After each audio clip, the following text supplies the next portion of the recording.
Not as risque as your art for splash screen.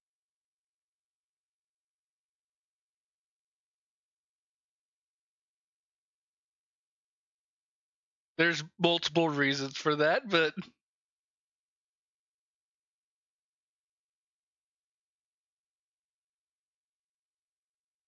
they knew what you were thinking.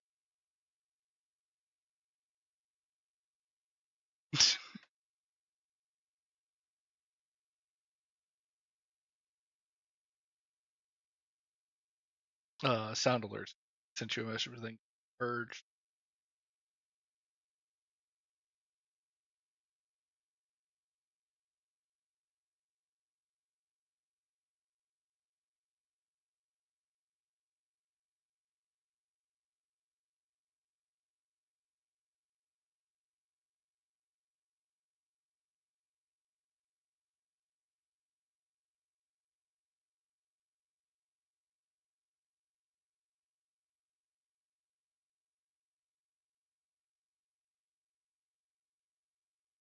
But they can't hear you.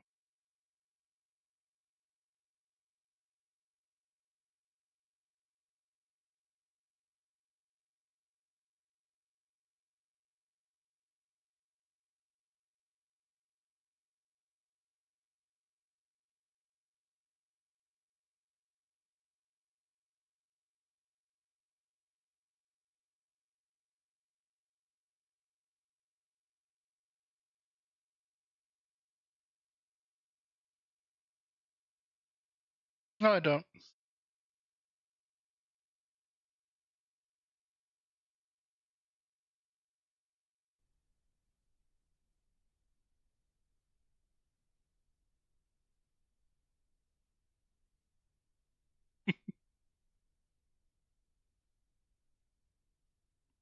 It's Ern's story. I just have to be a witness to it.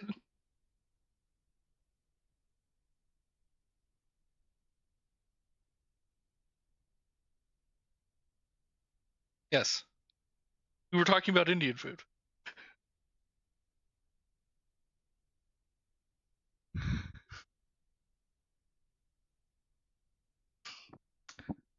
No, actually.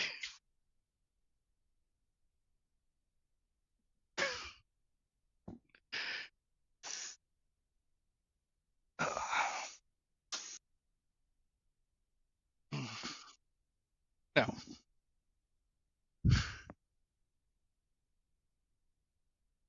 It's not my story to tell. Not to, at least to random strangers on the internet. Even though it was started by a bunch of random strangers on.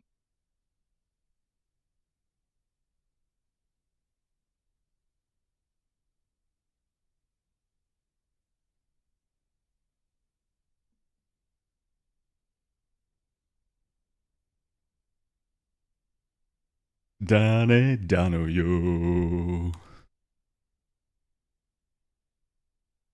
Sugi sugite.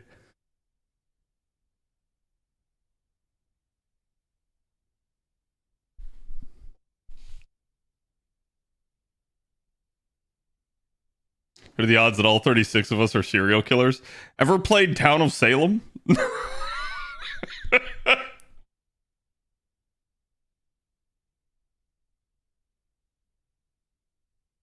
The answer is inside yourself. There are two wolves. And they are both serial killers. Because everyone's secretly a serial killer.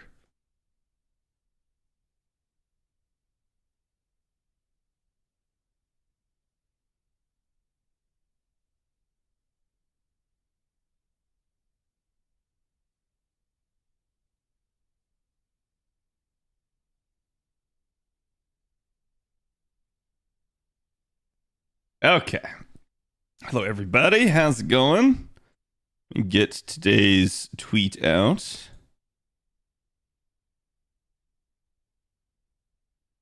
Started getting a ton of follows today, and I still have no idea why. Not like I did anything.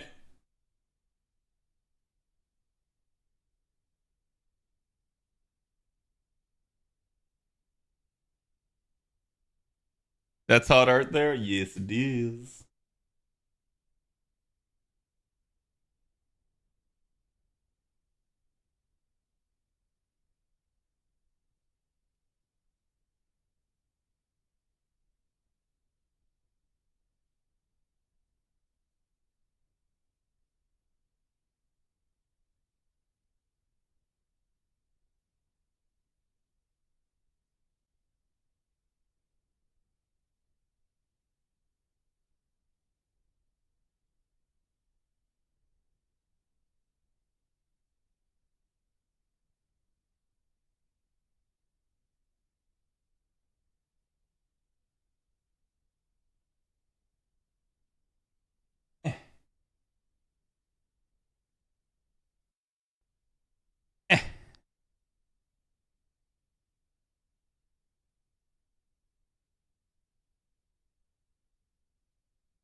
I did see, and it was actually interesting that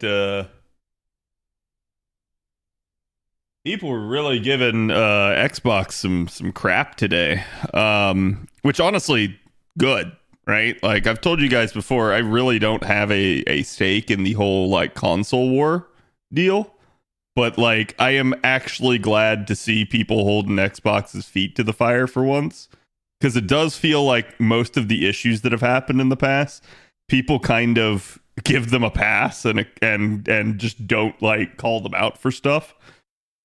So it's nice to actually see that like this is a big deal for them and they're going to have to address it. That's a pose indeed.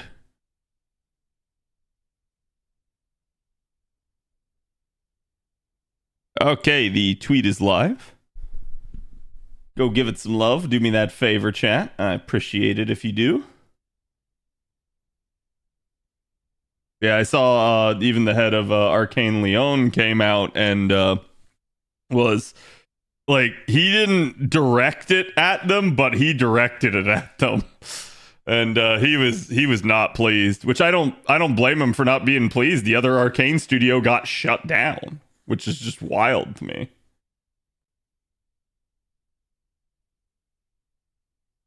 People are really sick of publisher bullshit. Yeah, I agree. It's like it's not even just publishers, right? It's publisher / producer.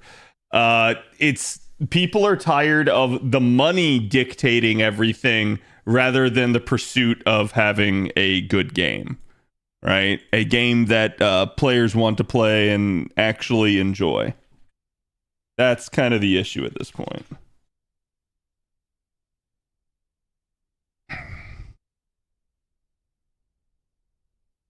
Hello Zephyr, hello Zerebus, hello Sorev, hello Alexandra. How are you guys doing? Hope the YouTube side of things is comfy. Sauce? Ah, the sauce is actually on our Discord. If someone in chat wants to be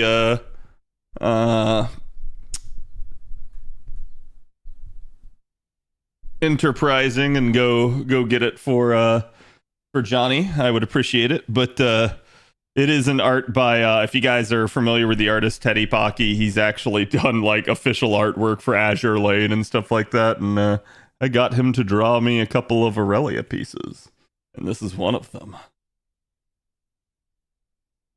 The other one that you might have seen, and let me see if I have it here, is the ninja one. This one. Also very nice. This art is crazy? Yes, it is. Yeah, Teddy's a fantastic artist. Okay, so we are good to go, chat. Let's get this party started.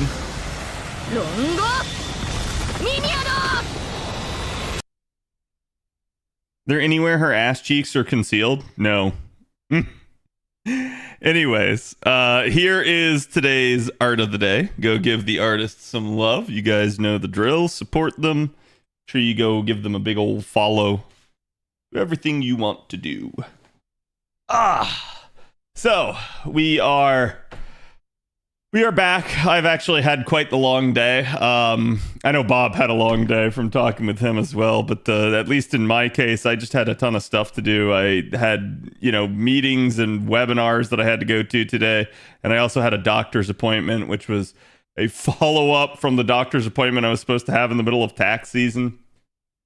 It was mostly just my routine checkup, but I guess the prior routine checkup, they had seen some issues with my cholesterol, and they were like, okay, well, why don't you come back in 6 months and we'll see. And so that was right in the middle of tax season.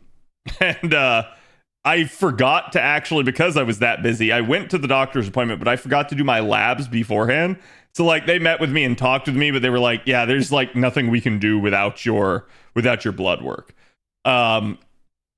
So I went back today because I had done my labs prior last week, and I go in there and it kind of sucked because I guess they were super far behind, so I had to wait a ton. But I got clean bill of health, all good news from them. The doctor was like looking at the numbers, and he's like, "How did you do that?" He's like, "Your cholesterol is back to normal." And basically I take vitamin B and vitamin D supplements just to kind of help out because I'm usually deficient in them somehow. It's nothing crazy. It's just hey, it's good to have those numbers and at good levels. And normally I'm low even taking some of my supplements, and he's just like, yeah, you also got your vitamin D back to a normal level, an average level, instead of being on the lower end. He's like, how did you do that? And I was just like, yeah, it's amazing the difference that tax season makes in my health. I was like, I got done with tax season. I started to eat better. I literally started to go outside more and get some sun. And I'm like, yeah, it actually does make a difference, physically in my health. And I'm just sitting here and I was like, God, I hate tax season also at the same time. But it was at least good to hear the doctor being surprised that I had managed to turn things around. So, sun, what is that? Yeah. And the crazy part is I also, while getting sun, touched grass. It was wild. Until next year, pretty much. That's the downside to this. But this particular tax season was really bad for us, and hopefully it's not going to be that way in the future. But there's always some level of it.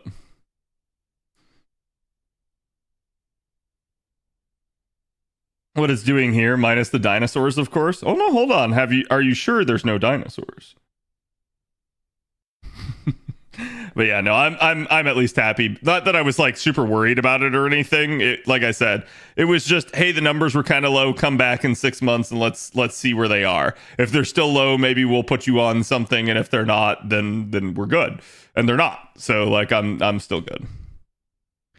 But I do need to get back to working out. Also, that's kind of on my to-do list at this point, because I told you guys part of the reason I haven't been able to at this point is I have still been just that tired. But I am getting better rest, and it is certainly helping.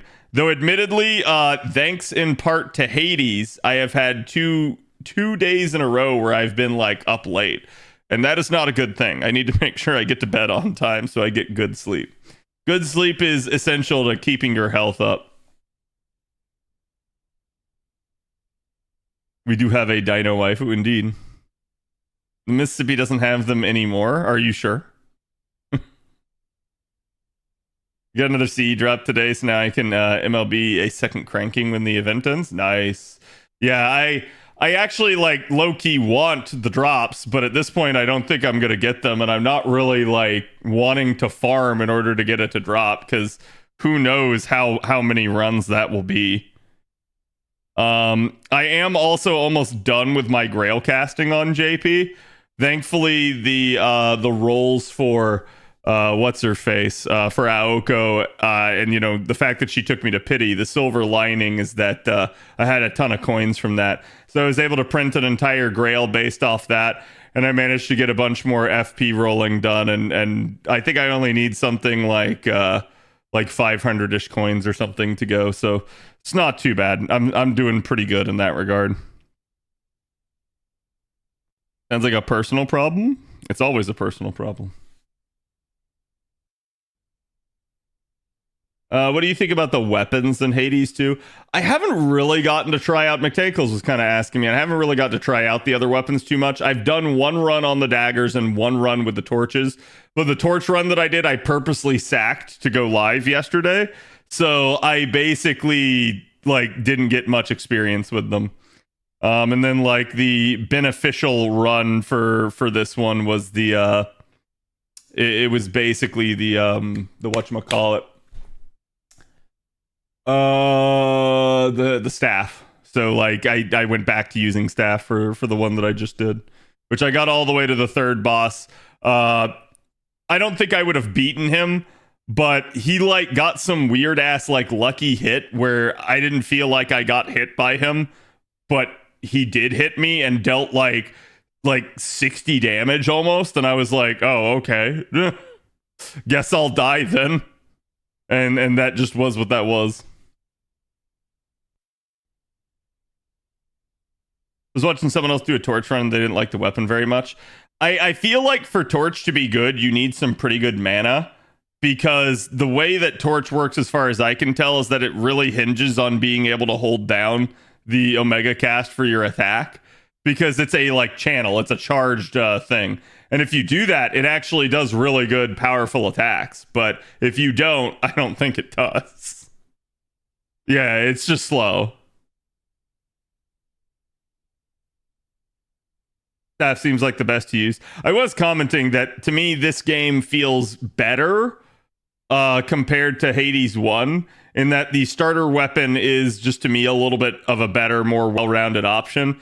And I like the fact that your cast can like basically like grasp and slow enemies. So that's really a nice thing that you kind of just did not have with the first game, at least not out of the outset. And basically every build has that ability to like slow enemies down. So it's really, really nice. I don't know that it works too much on bosses, but you know, it is what it is. It at least stops you from getting like completely overwhelmed by fodder enemies all the time. I am enjoying the turbulent spring, and thank you again for the 27 arch. Hello, Elone. Yeah, we're going to be talking Mr. Naked Man today. We're going to be talking about Roland. We've also, I don't know if you guys saw, but we have maintenance tonight for the part 2 of the pre-campaign, which, again, we're going to be getting advanced quests. We're also going to have the Tunguska main interlude coming, so, and a banner with that. Roland in the deep, yeah, the stripper himself. Mm-hmm. My Serenity, thank you for the prime. Appreciate it. Or I'm sorry. That's so weird. It actually, Aniko, it actually translated your name. I think it's because like at some point I hit Google Translate on my browser over here, but it actually translated your name from Aniko to Mai. And I find that really funny. And me being the idiot that I am, just read it out loud. So my apologies. Roland's kit seems underrated. It is. His kit's actually pretty good. He's nothing like, oh my god, I'm the most amazing man ever. It's just, he's good. And as a permanent single target saber, he is definitely a solid option for people. Jay reached the 140 stream streak. I'm going to have to try to break that one day. It'll require me streaming at some sort of weird hour. Thank you again, Jay. Appreciate it. You dare question Roland's manliness? No, I just question Roland's nakedness. Chat, how many boxes are you all at? Like dig boxes, right?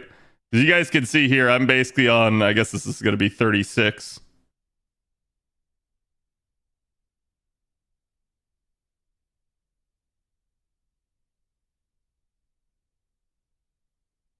Same, yeah. On like 32. I stopped at 75. Yeah, it's like I said, you guys can keep farming it if you want, but there's also like, there's no requirement to farm this. So it's like, you guys should probably be somewhere close to 30 unless you started late or haven't been taking cranking the whole time. And like I haven't popped any apples, so this is a number that is a very reasonable number for people to have.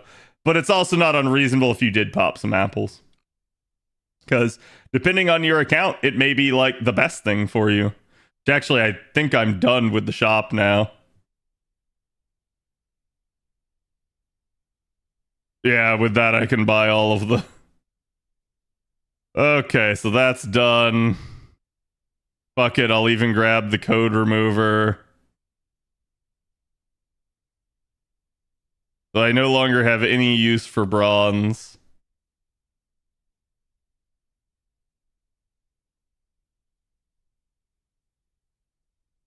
Wow, I have way less assassin monuments than the Lancer ones.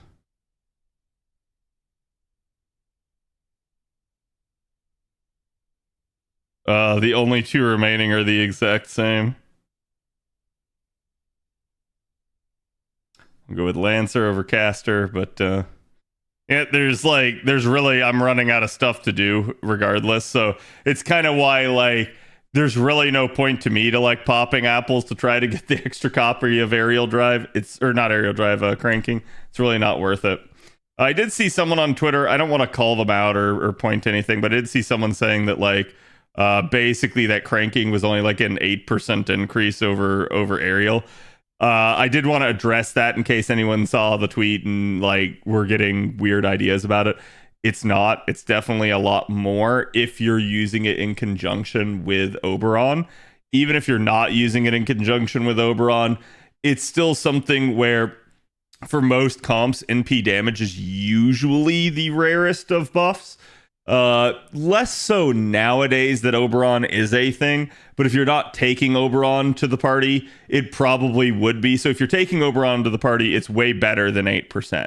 If you're not taking Oberon to the party, more NP damage is still probably better because of its scalability. That is to say, it actually does in fact scale better because of the fact that you don't have as much of it. So still, it's probably even better than that 8%, and that's assuming, you know, everything is set equal either at level 100 or they're both at level 15 or whatever. So either way, there's nothing wrong with getting, you know, multiple of it. There's no reason you have to, but I'm also going to say if you're someone that already has aerial drive, it's just another like tool for your kit. Buster up is easier to get than MP up. Exactly.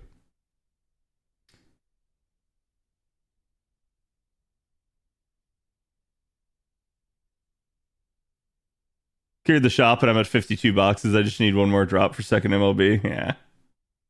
Would you still consider Anniversary Blonde to be the best thing in the rare prism shop? Recently crossed 5 rare prisms, so I'm deciding what to get.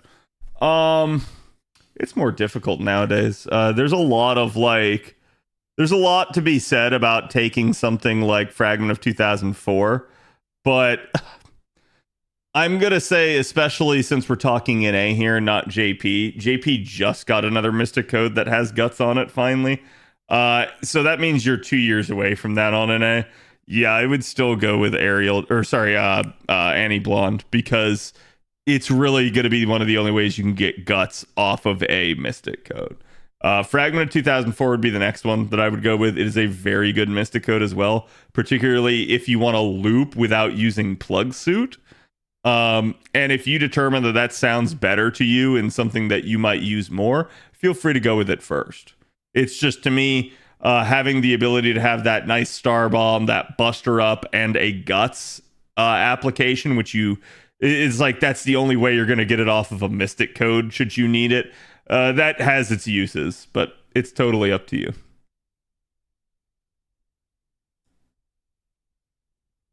I have to re-level 1 and his bond is 0. His bond shouldn't be 0. I would think that that would be preserved, but maybe not. I would get the lore more than Mystic Code. No, I would probably get the Mystic Codes. Like, Mystic Codes are a one-time purchase. Yeah, it's nice to keep getting lores, but the lore will always be there month after month. So. Strange to me that we don't have a cranking aerial drive equivalent with attack up outside of Golden Sumo. Wait, with attack up. Yeah, I mean, I think they realize how strong things like attack up can be, because attack up is just attack up. It applies in every single situation, because just about every single turn you are always attacking. The only time you're not attacking is if you're using like defensive or support based NPs. So I do think they probably at least like hold on to that one a little bit more. Been on a quest to max all my servants for a long time. Oh yeah, it's all good.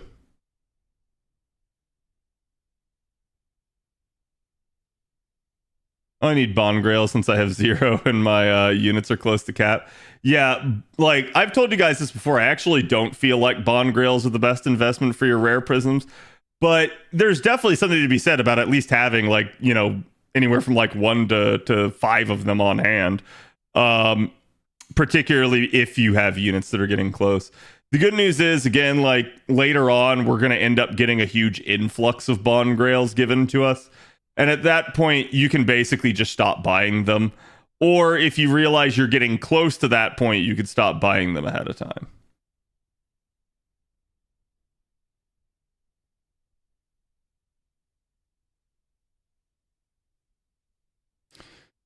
From 2021 or 2020, I would tell you, if you haven't already, to get the Chaldea Boys collection from, I believe it's 2019 on NA. That's the one that has Outrage, and it has an actual like pickable taunt craft essence, which is hard to get your hands on otherwise. Do you think we'll ever get a summer version of 4-star Umu? You know, I've said this before. It's like a lot of people don't realize that Nero Caster is actually Nero Bride's summer form, but I don't know, right? Like they could certainly do it. Do I think they ever will? Probably not, because I think a lot of people would be like, "Wait, what? Why is she getting a second one?" And they would not understand. So they'd probably get upset, honestly. Like there'd be some people that would be really good. Other people, not so much.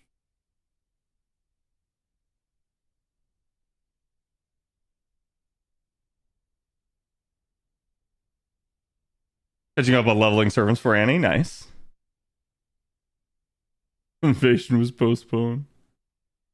Des probably don't remember that anyway. Yeah, I mean, I'm sure the writers do, right? Like I'm sure like Nasu does, but yeah, whether or not they actually want to is another thing. Have you done the Mihoyo Super CQ? I have not. It is on my to-do list, but I'm probably going to end up doing it with you guys like tomorrow or something. Gosh darn it.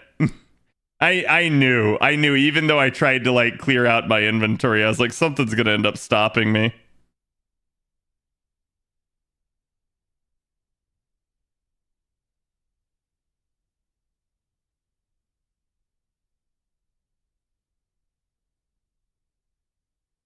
I usually just go in here, take 5 off the top of each of the basic mystic codes. And that gets me under. Now watch me get another Summer Gareth as Ainsel. Oh, I don't think so. I don't think they'd do something like that. But no, I do plan to do the CQs for the Mihoyo event. In the same breath, I told you guys, like, I also haven't done I think part 4 of the advanced quests on NA, and it is on my to-do list, but it's something where I have to have the time to do it on stream.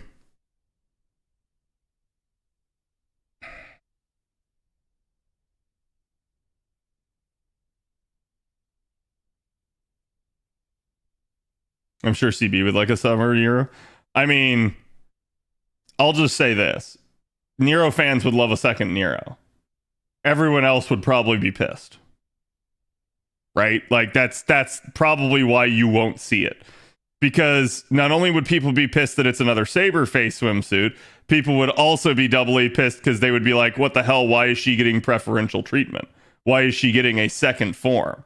And the reality would be that she's not, but people wouldn't understand that. And so people would be very upset.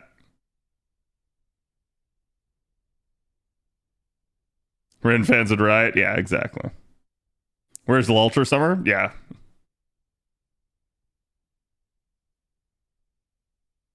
Should say that to Arturia. I mean, every single Arturia variant is a thing, right? And then each one of them has had their summer forms. So, well, not every single one of them, but most of them. So yeah, like, don't get me wrong. I'm saying this more from this is probably how the community would perceive it rather than like what I want. Okay? Because y'all know, ask me if I want another Summer Saber face. The answer is yes. It will always be yes. It will never not be yes. So,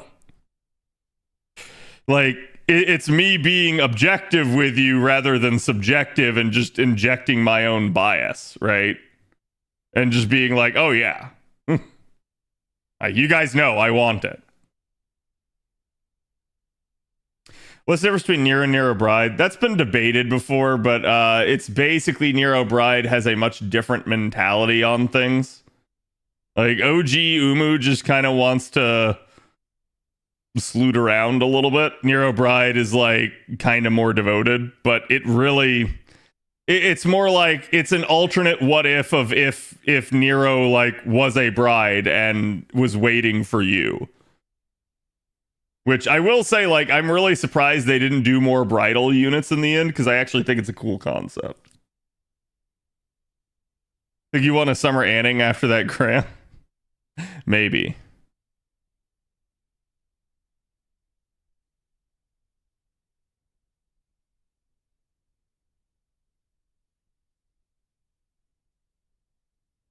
They're just going to keep printing more. I mean, that's fine.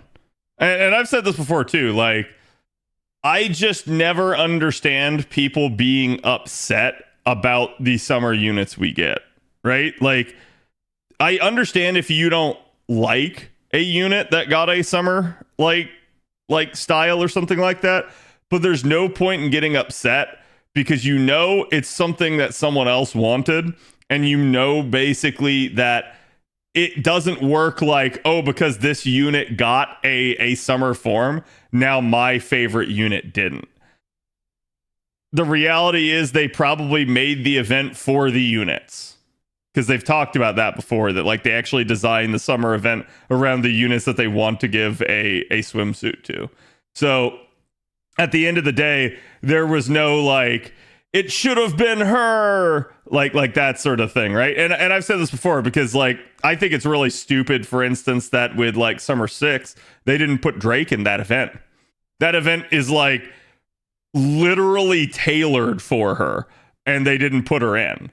But again, it'd be what it be, right? Like, and I can point out that it was stupid that they didn't do it, but I'm also not going to be someone that's going to be like sitting there malding left and right over like, hey, why didn't they do this? I'm never letting this go. I'm going to keep reminding everybody. And it's also because like, well, rather it, you know, I'm even going to say this. You could say like, so-and-so should have gotten a summer outfit.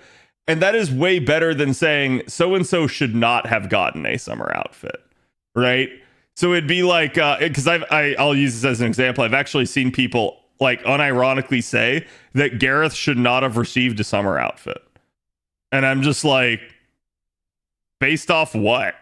Like, I don't understand people that think that way, essentially. Like, just be happy for the people that get stuff that they want. That's the only way that I look at it.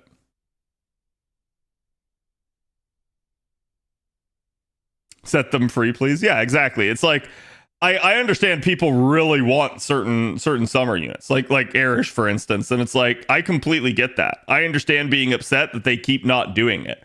I don't understand taking that out on like another unit that did get one, right? Why not? I don't know. It's usually just the people like don't like the character, and that's where like a lot of the like hate for Saber faces comes from. It's like people are like, oh, I don't like Saber, and it's like, cool, I don't care. It's like, they didn't make a Summer Saber face for the guy that hates Saber faces. They made a Summer Saber face for the like millions of Artoria fans that exist out there that want another one. Because they know they're going to get more money out of us if they do. Compassions for others is not allowed. Yeah, and like that's all my point is, and all of this is like, it's not even a compassion standpoint. It's a just don't be a dick type mentality. It's like, I'm not telling you to like, you all have to console each other. Like every single day, every single second, there is not a new Ereshkigal variant. We all need to console our Rin loving brethren. It's nothing like that to me. It's more just like, there's no point in getting deeply upset about it. If you hate Arturia, you're not a true Fate fan. I mean, I'm gonna be real with you. I see some toxic people out there, like, and that's one of my issues with the Fate fandom overall. People are just incredibly toxic. And I'm not gonna say that it's like it's an every person type of thing. It's not. I'm not gonna say it's a only new fans. It's not. Like, I see old fans being toxic. I see new fans being toxic. It's just a person to person thing. Like, it's literally just comes down to like people's actual mentality. If people are toxic people, they're gonna keep being toxic, no matter what fandom they're part of. Toxic and ignorant, yeah.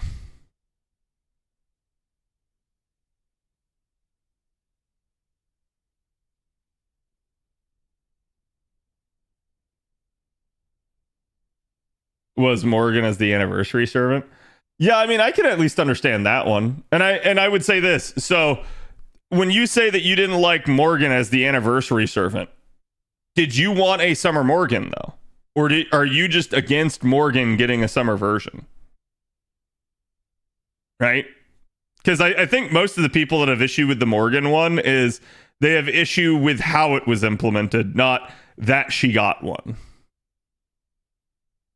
I wanted Summer Morgan. Yeah, like I do think there are people like that. Like, you basically get that with her third form, but that's it. You don't get it with the first two.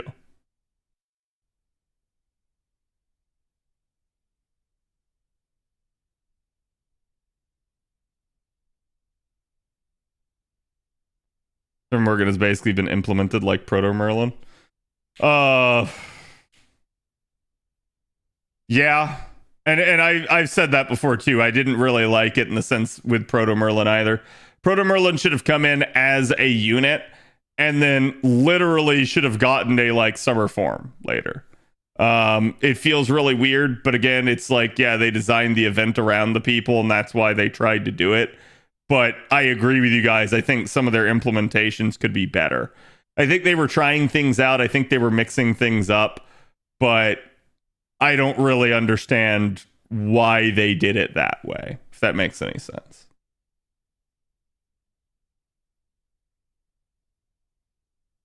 It's not taking the Annie slot, yeah. And I did say that. It's like, people were really hype when Ace came out, but I did say that, like, one of the problems with this is now you will, like, never get a Summer Morgan, because this is Summer Morgan. And it's like, it's unfortunate for the people that wanted it. Because you only then get the one form. To the same degree, I can also empathize because, like, chat, y'all know I love Bunny. I absolutely love Buntoria. My problem with Buntoria is that I only get like one swimsuit ascension. The other two are Bunny outfits to a degree, and they look nice, but like, I don't get more summer like swimsuit ascensions, and that makes me go like, damn, I wish we had, right?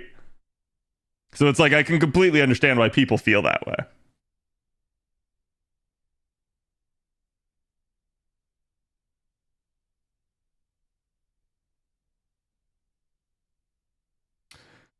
Oh, I don't think next summer will be an all like LB7 summer. I say that because basically, chat, at this point, like, I think while the devs did a pretty much all LB6 summer and people largely liked it, I do think there were a ton of people that were also complaining about it being an all LB6 summer. So I don't expect them to do it again. And I think one of the only reasons that it worked was the pretty insane popularity of LB6. So I doubt it's going to be just like, hey, here's the same thing now, but with LB7. Coming summer is going to be another LB6 summer? No, I won't. They don't really have anyone left to do, so. What is that? That might have been the message that the time limited thing got repelled.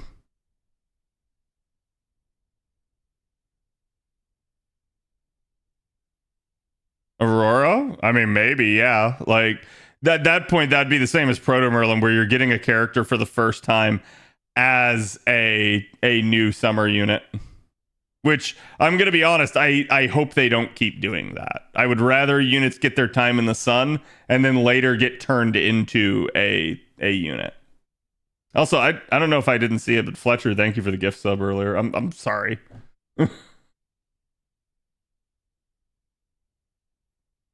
didn't have any meta shift last year. I mean, I'll be honest with you guys, they can't really shift the meta anymore. Like they can, but they can't. Even something like having AoE attacks in the game, which we knew were coming for a while, it's not really meta shifting. Obviously, they could do something like buffing quick, and then people would be like, "Ooh, yeah, but that would be a meta shift, Cat." And I'm like, "It wouldn't." And I've talked with you guys about this before. The reason that you're probably not going to get another like meta shift, short of them implementing new mechanics, is because straight up at this point, we have this concept of a like finish line, a goal line, if you will, chat. So you got to imagine, and I've talked about this before, you got to imagine Arts, Buster, and Quick. Okay, these are your three card types. Arts has long since crossed the finish line. It's capable of doing 6-slot farms, capable of handling oddly structured nodes. It is functionally a perfect card type at this point. It has no real deficiencies. Buster is at the finish line. It hasn't really crossed it, but it's there. It has the capability of doing everything I just said for Arts. The only issue with it is somewhat restrictive due to how the charge in that system works. So you must take specific comps to work things out. Arts is a little bit looser, and that's why I say it's kind of past. And then you have Quick, and Quick is not at the finish line yet. So it's not that there's going to be any sort of meta shift. It's just going to be now Quick is on par with the others when it finally gets there. And the reason that I say this is because, again, like, it's just going to start to become as efficient as the existing card types at that point. And to be fair, Quick has the capability of being as efficient at times. It's just not always, right? So, like, it really depends on the situation and the tools at your disposal. And that's kind of one of the biggest issues with Quick overall, is that it has some interesting units, but it doesn't have the same like support tools that the other card types have. So it's not as adaptable. So there's times where it works really well, and there's times where it doesn't.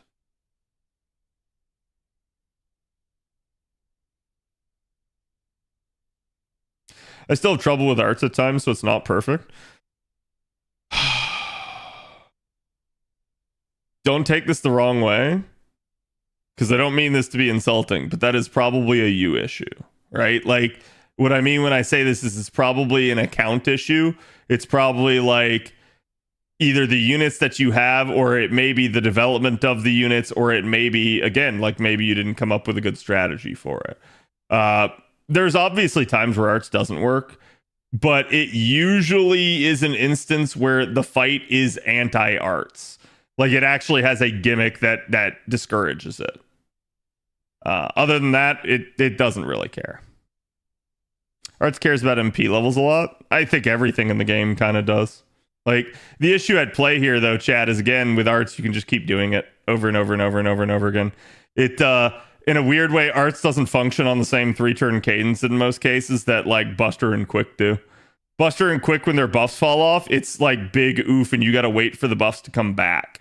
Arts usually, like, you still want the buffs to come back, but you can keep going in the meantime. It's just not as effective. And, like, I'm not trying to say this to, like, be like, oh, Art's best card type or anything like that. This is me just being objective in the analysis of its uses.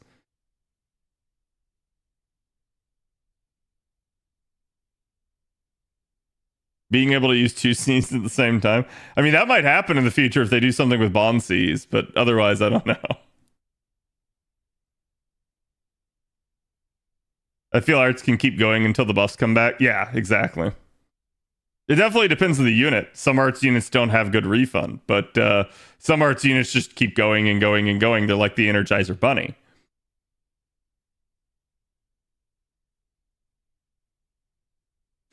I've had nodes where, okay, that's either a typo or you're actually pulling my leg. Okay, 50%. Yeah, I was like 500% is like, bruh. No, I mean, like, yeah. Now, here's the thing I'm going to say, though, as you've had nodes where arts is barely refunding to 50%. You can still 3-turn that node. How do I know that? Quick's entire gimmick is getting back to 50%.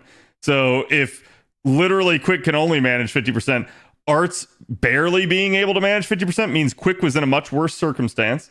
And the only reason that Buster even potentially could handle the node is because at that point it just didn't rely on charge. Didn't rely on refund. It relied exclusively on brute force charging. So if you can do it with Buster, you can do it with arts too.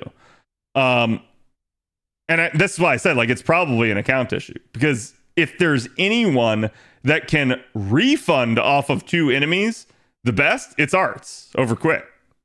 10 out of 10 times. But it definitely does depend on the unit. For instance, I can take a unit like Creamhild, chat. Creamhild refunds on average with double Castoria 25%. But Creamhild also has 50% charge in her kit, so you can brute force it. Meanwhile, someone like Squirtoria will refund like 80%. It's actually like legitimately disgusting how much Squirtoria can refund. So it definitely is a unit to unit basis. The issue at play here is the card type is usually not the problem. It's usually the units or the strategy that you employed. Must be Surf mode, yeah. Or Emiya with his arts buff. Or maybe Erish with a like full arts crit.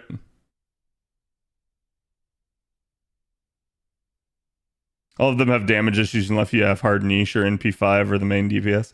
Yeah, I feel like a lot of people get kind of caught up on the damage levels of things. It's usually take the right unit to the node, and where damage, and I'm going to be honest, chat, damage doesn't matter in 90 plus content or lower. We have too much damage scalability in this game. It's just a non-issue. The only place the damage really matters at this point, it's plus content.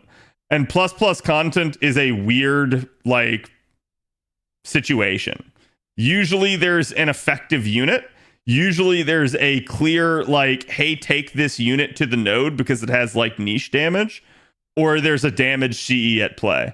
And if you're not doing either of those 3 things, you can expect to require a NP5 level 120 of whatever your unit you're trying to do it with. So, like, at that point, it really just boils down to whatever you're trying to do, right? Like, for instance, chat, right here, you guys can see my Castoria Berserker is going to one-tap this shooting with only a single Castoria's buffs. However, that's an NP5 106 Castoria Berserker. And she's almost full gold vote as well. I think she's at like 1980. I just checked today. So, like, it is 100% a thing. 90 plus nodes have gotten easier. No, I would disagree with that. I don't think they actually have. I think, like, they've been pretty consistent. We have had a couple outliers. But I think the formula for completing a 90 plus node is pretty similar. For instance, chat, that's my Castoria Berserker shitting on the final enemy of this that's an 800k enemy. My Sieg still needs a damage C to actually be able to handle the middle wave. So I could go without a damage C, but it usually requires my NP2 Ask and basically having Oberon for her to clear.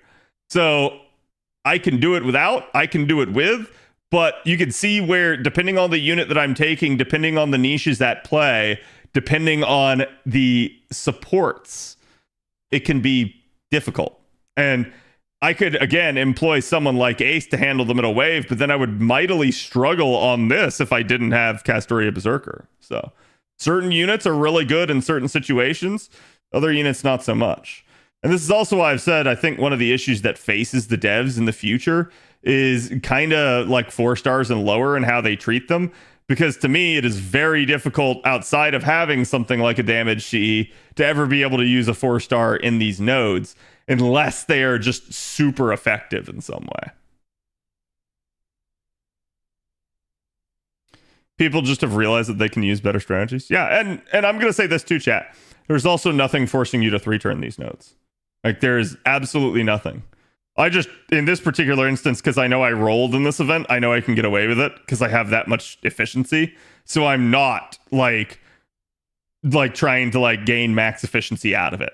Instead, I'm basically just throwing on a damage sheet and 3-turning. Whereas in prior events, you guys have seen me, I don't necessarily do that. I will, in a lot of cases, go like, okay, I didn't roll this event. I need to get the most I possibly can out of each run.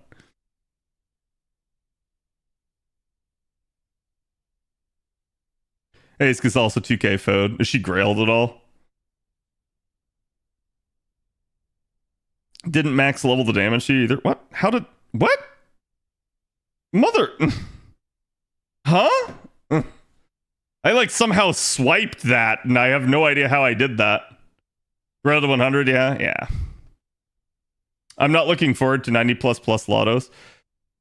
Yeah, lottos are arguably like the biggest issue with plus nodes. And the reason why is because you really do want a 3-turn in a lotto. And it usually just boils down to basically it's 5-slot 90 plus versus 6-slot 90 plus. And the difference at that point is negligible. The only way that plus really pulls ahead of plus is if you're able to 6-slot it. And you can do that with certain units, but it really depends on the node. Like, for instance, one of them that has worked in a couple of them has been Melisson. Trying to remember if there's anyone else that really stuck out as like, hey, I've actually been really good to kind of like just utterly obliterate the node. And I feel like most of them were just like trade-offs. Like, one might be Kukulkan, another one might be Tiamat, another one might be like, I don't know, like Morgan Le Fay at times. And so it really depends on the node structure and the bonuses. Probably Ibuki. Actually, I haven't heard too much about Ibuki in that regard. She definitely has been usable in a lot of them, but like, it's usually not just Ibuki. It usually requires Ibuki plus something else. Tiamat, yeah. If you have supports, right. And I'm going to be honest, if you don't have supports, chat, good luck trying to 3-turn these nodes. Like, period. End of story. That is the problem with these things.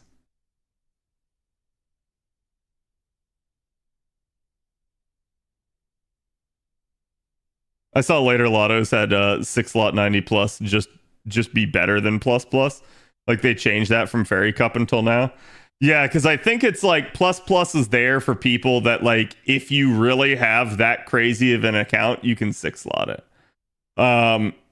Usually, though, and I'm just going to be honest with you guys, like, usually the 90 plus or the 90 node just have a much easier comp, and it's way less intense on you, and you just kind of like sail right through it.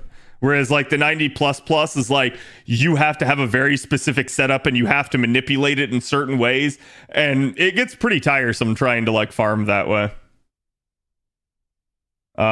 Where I really like doing 90 plus is if like the materials that drop from it are very good for my account. If that's the case, then I like to keep doing it.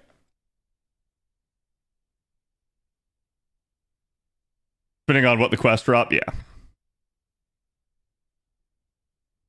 And you guys got to remember too, so like the comparison between 90 and 90 plus was a very steep comparison. 90 plus gave that small little smidge of extra drop chance. 90 plus also gave all shop currencies. 90 didn't. 90 is simple, 90 is easy, but it didn't give all the shop currencies, and that was obviously a feather in 90 plus's cap. But when we compare 90 plus to 90 plus, there's like very little difference. It really does not matter. It really just boils down to which drops do you want Ascension material wise from the node. Because it doesn't have that advantage of, hey, I'm able to allow you to like clear the entire shop. They both have that. So neither one has an advantage over the other in that regard.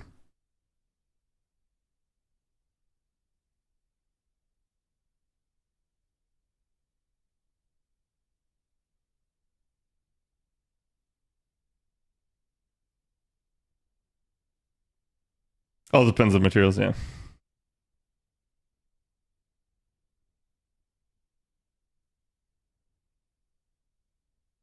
I just didn't really need because the 2-hour event quests. You'd be surprised.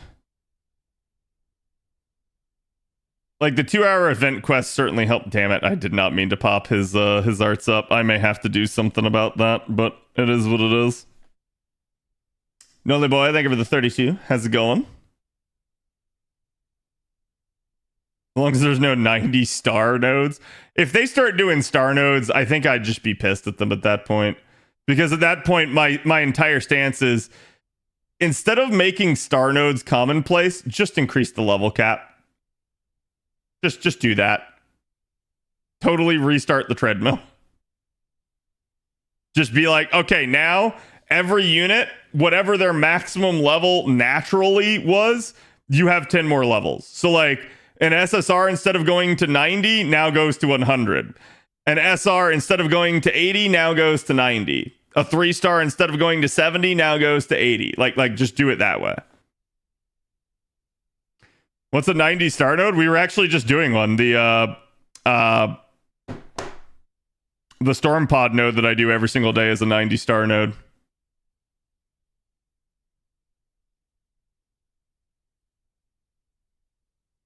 So I'm not gonna have 30% arts up on this. Let's risk it. I actually am legitimately curious to see if it can in fact kill.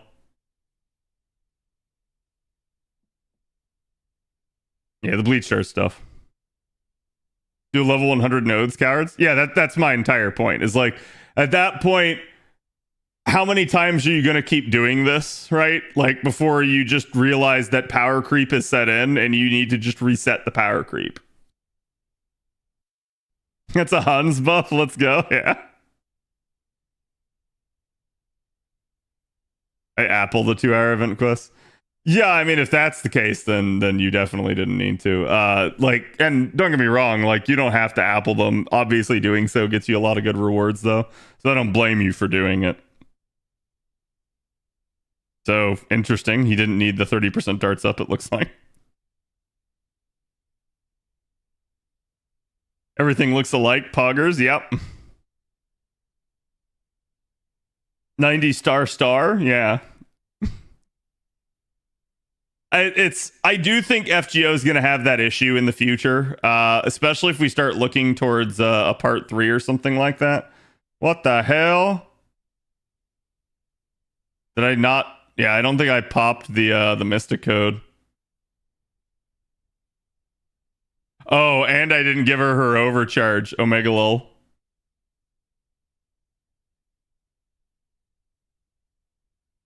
Oh, no crit, sad. Was hoping for the easy crit to not have to multi-card.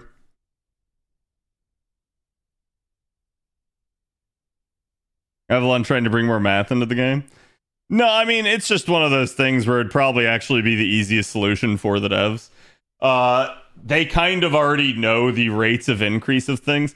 The weird part about doing something like that is I would wonder if they would have to make all the leveling curves, you know, so like whenever you get the like S and reverse S, they would probably have to make everything linear, just like it is with Grailing. Because otherwise, those leveling curves would get kind of whack, where like certain units would be popping off more. For instance, let me think, because it's like, I think that is the S leveling curve, which means that you're flat, right? So that means that additional levels up would probably only continue that flat increase, versus the reverse S leveling curve, which works like that, which means that if you kept leveling them, they would be leveling even higher, and they would scale way better with subsequent levels. The difference between those two right now is if we take something like reverse S and something like S, Essentially, once you get to the point of grailing, everything scales linearly. So everything just scales at a set rate. So they are functionally the same after their cap. But prior to their cap, they go in weird ways. So they would have to just say, you know what, this is just an extension. So they're only at the leveling curve for like the first couple, the first like 90 levels or whatever.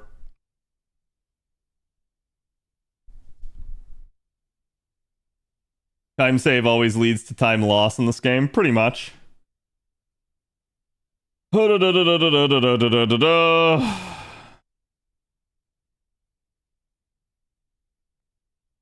Okay, chat. Let's take a look at this for you guys.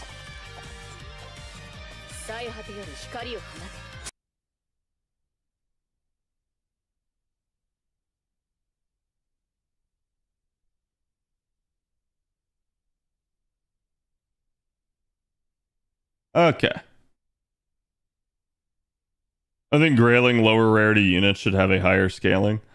I know why you would think that, and like if you really like the low rarity units, I can easily see your standpoint on that. However, I'm going to side with the devs on that one. And the reason I'm going to side with the devs is because it's a lower rarity unit, right? Like if you make the lower rarity units scale the same as the higher rarity units, there's functionally no difference at that point. I guess at that point, the only real difference would be their actual kits, because it is blatantly apparent if you look at most 2-star and lower type of kits that they are not the same like capability and capacity as some of the 5-stars have. But that would pretty much be the only difference at that point. So it's like, I kind of understand why they did it the way they did it. And I would say you guys should at least be thankful that they made that linear scaling a thing, because that is probably the only thing that keeps the low stars in the game with regards to like, obviously their kits can be situationally useful, but their stats would be like, oof, if not for that. So that really does allow them to have some staying power over time. I think they should take less grails. They actually do, in a weird way, right? Like, if we're talking grailing efficiency, it's more efficient to grail a low star than it is to grail a high star. Because, like, 5 stars, basically, you're looking at 2 grails per level, or sorry, 2 levels per grail. Whereas if you look at a 4-star, the first 2 levels are 5, and then it goes to 2. And then if we start talking a 3-star, it's basically, the first 4 grails are 5 and then 2, and then basically a 2-star and a 1-star, the first level is 5 for a 2-star, but it's 10 for a 1-star, as they both end up at 60 at 70 at that point. So it's like you actually get a lot of bang with for your buck of grailing low stars, but it's really more like playing catch up. So I do understand that mentality of like, hey, it should take less. But I am going to say this, chat. Not a real big concern anymore. This argument would have had a lot more weight in the past. With grail casting in the game, your grails are functionally infinite. It's only a matter of time. So it does boil down to like, if you can grail cast, it does boil down to like having the FP to actually do it. But I think that's a achievable thing for most people, and it basically just comes down to how much you want to play the game and how devoted are you to the game.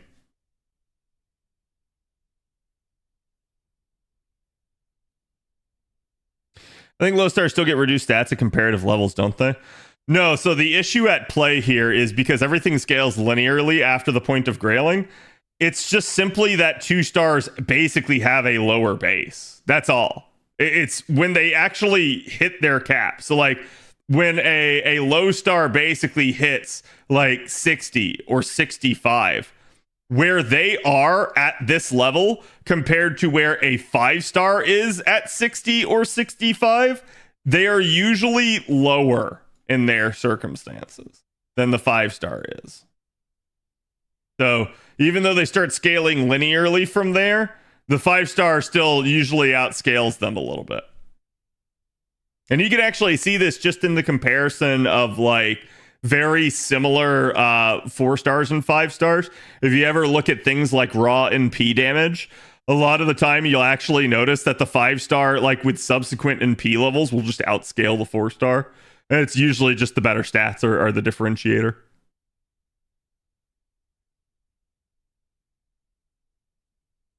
I say 122 star versus 125 star. The 5-star would have more stats. Yeah, obviously. Like, there might be an exception to that, but probably not compared to a 2-star. That exception might be with like a 4-star that has like, let's say you had a 5-star that had low HP and you had a 4-star that had high HP and you took them both to 120. The 4-star probably will still have more, but it's because they're already close enough in terms of rarity. Whereas if you compare a 2-star to a 5-star, yeah, it's a no contest. It doesn't even matter.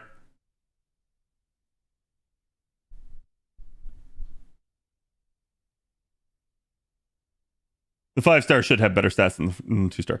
Yeah, and like when I say these things, I'm not saying it because like, oh, I hate 2-stars or anything like that. I'm saying this purely because it actually makes a lot of sense. If you're gonna like have to like whale or roll a lot of your currency out in order to get these higher rarity units, it should mean something. They should have a benefit, right?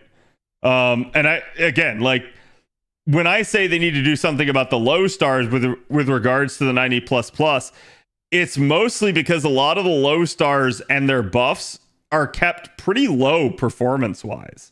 You do have units like a Rash that are just timeless and very usable, but for the most part, most of your low stars just don't pack enough punch, even with things like meta supports, in order to be able to handle like 90 plus plus content.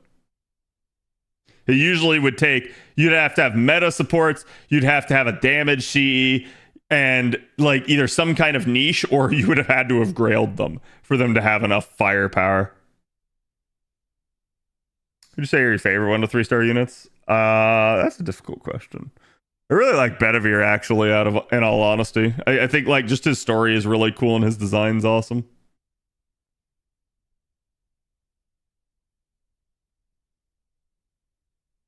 The units usually end up within like 1,000 of each other, even if not even closer. Yeah. And like, that's the thing too, chat. Usually the biggest determinant of stat is level more than anything else. So like, when you start talking like 120 units, chat, you're starting to talk about a damage variance range of like usually anywhere from 13 to like 17,000. Okay. I don't care who you are. If you're at these levels of attack, you're doing good damage. Like, period. End of story. That's a ton, right? Because we can go look at somebody, basically the highest attack unit in the game, which is Jolter, right? And you can go like, damn, that's 13k base. Okay. But then you start looking at it and you start going like, oh my God. And this isn't including things like having a level 100 all attack scaling CE on her either. This isn't including things like gold foeing her either. So there's definitely ways to get even more. You could basically add gold foes and add in a 2000 attack scaling CE, and boom, you're now at 20k attack. That's why I said like usually the range is 13 to 17k, but it definitely depends on the rarity of the unit, and again, like the scalability of their class and their base stats. Oh, it's not even silver foes. Yeah, that's a good point. So be even higher. Yeah, I want to say like my bunny is like something absurd. Oh, chat, y'all still here?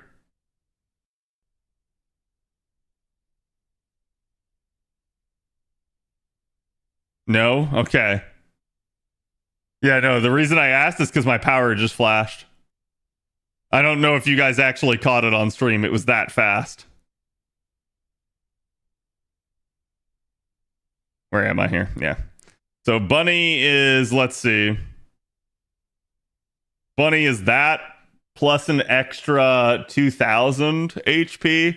So yeah, my Bunny sits just shy of 24k HP. And is a ruler, chat, so she takes half damage. It takes a long time to kill her. And that is why, like, I have legitimately just sat there and, like, tanked NPs with her.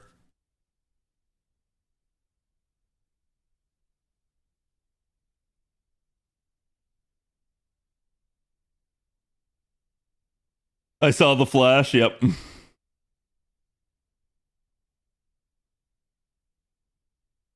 Yeah, that's why I asked. Is I wasn't sure if it like reset my router and if it killed the connection or not. Hopefully not, though. I'm gonna assume you guys are okay right here now. But yeah, that's just it's sort of the nature of the beast at this point. Is you have different rarities, they scale differently, and it is what it is. But at least after their max level, they all scale the same. That is the nice part about it. Sora, thank you for the resub. Thank you for the 6 months. Hope you're doing good today. What was I doing, chat? Right, so chat, you are here. Okay? This is what you guys are getting tomorrow. This happened on May 27th, basically, or May 25th on JP, and we're getting all of this on basically May 9th. So again, you have the advanced quest. There's nothing really too much to talk about this. I haven't really gone over this stuff with you, but basically, here you go. You're going to get a shell drop increase, feather drop increase, and a and another bronze one here for the heroic proofs. The thing to keep in mind, chat, is remember this is a 5% drop rate increase being multiplied by the original rate of the node. So let's say that the node basically has a 5% drop chance. You're going to be multiplying that 0.05 by 1.05. Like it's not going to make a significant difference in the drop rate. If you did a shit ton of runs, you would notice the difference. But otherwise, it is what it is. So maybe JP gets something tomorrow or Friday. Please don't curse me like that. I hope JP gets nothing for like 2 weeks. The only thing I want to see out of JP at this point is a download campaign. Please, please. And the reason why is because download campaign would still be pretty chill. And it would probably end up having something really beneficial to the community. Honestly, these Cs are kind of mid, not MLB. Yeah, and that's the point I'm trying to say, is that like it's nice that we're getting this, but I don't believe any of these have been MLB'd yet. If any of them have, it's probably the proof, and I don't think it has. I think we have MLB of Dust and Bones. No, we might have MLB proof. I actually don't remember. But there's still a couple that that we don't have. In fact, I believe we can see this. Yeah, so basically they indicate it with the star. So there you go. You have Dust, Bones, and Fangs are the 3 that you have. Still to date, that is it. Like, they have done all of these craft essences, and only 3 of them are MLBable. And I'm going to say this, even at MLB, it's really, to me, still, like, only, like, meh. And it kind of requires you to take your own MLB and a supports MLB before now you're like, okay, this is now a 50% drop rate increase. So basically, a node that drops has a 5% chance to drop instead now becomes it has a 7.5% chance to drop. That is statistically significant. That will cut down on the number of runs you need to do. But like, and again, there's no point at which like, oh, well, you know, at 25%, it's not. It's just, I feel like you're actually going to really be able to tell at that point.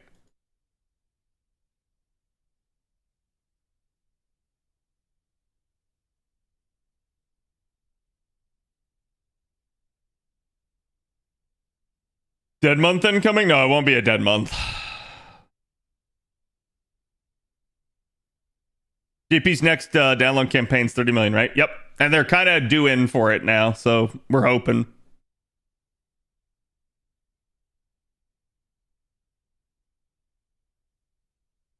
Which would be better, the way Advanced Quest Cs work now, or if they worked like Event Cs and just gave +1, +2? Oh, the +1, +2 would be absolutely infinitely better. Like they won't even consider something like that because that would be absurd.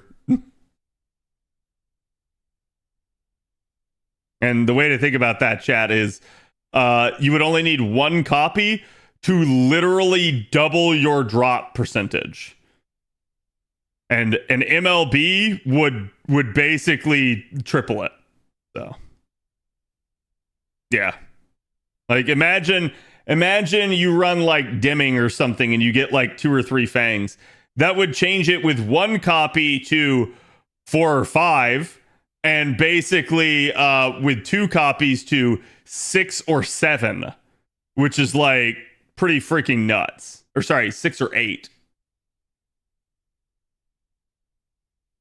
So like that's the level of like difference in drops that would make.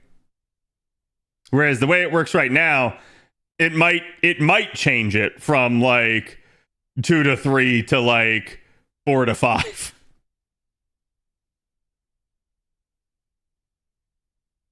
To be broken, no company would do. Yeah, I mean, you guys got to consider too. It's not that they can't give you guys more resources like this. It's just not in their interest to, because if they allow you guys to farm out materials too fast and too much, it kind of wrecks their economy. They basically can't keep you playing the game because everything that they try to give you to do, you would already have done.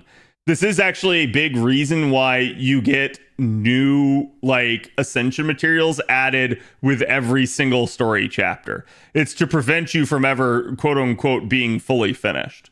Like I've told you guys, like I'm technically done on NA right now. There's nothing I actually need to farm until Trom comes out. Once Trom comes out, then I have new materials I have to farm.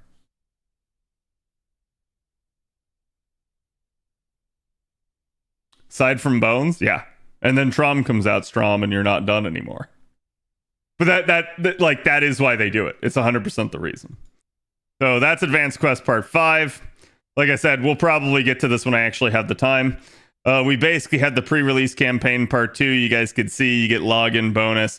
And this is going to be where Tunguska finally comes back.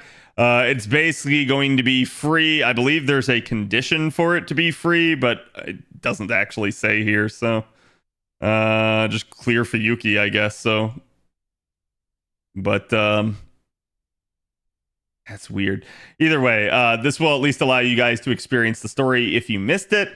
Do keep in mind, in order to do Trom, aka 6.5, you must have completed the epilogue to Tunguska.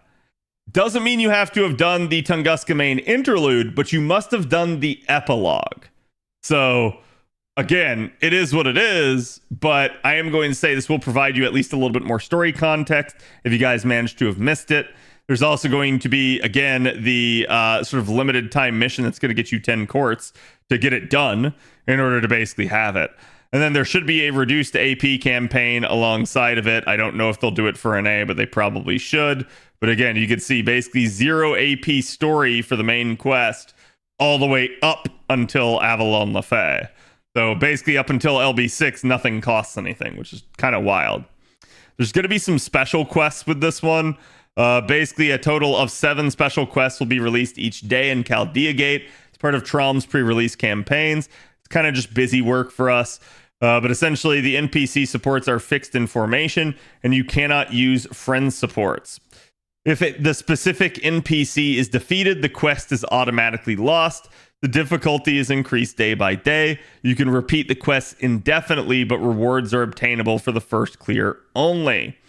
So these are just kind of interesting little like challenges. Basically, you can see there's 30 enemies on this first one. 6 enemies are on the field at the same time, thankfully. The goal is to protect Romulus for 7 turns.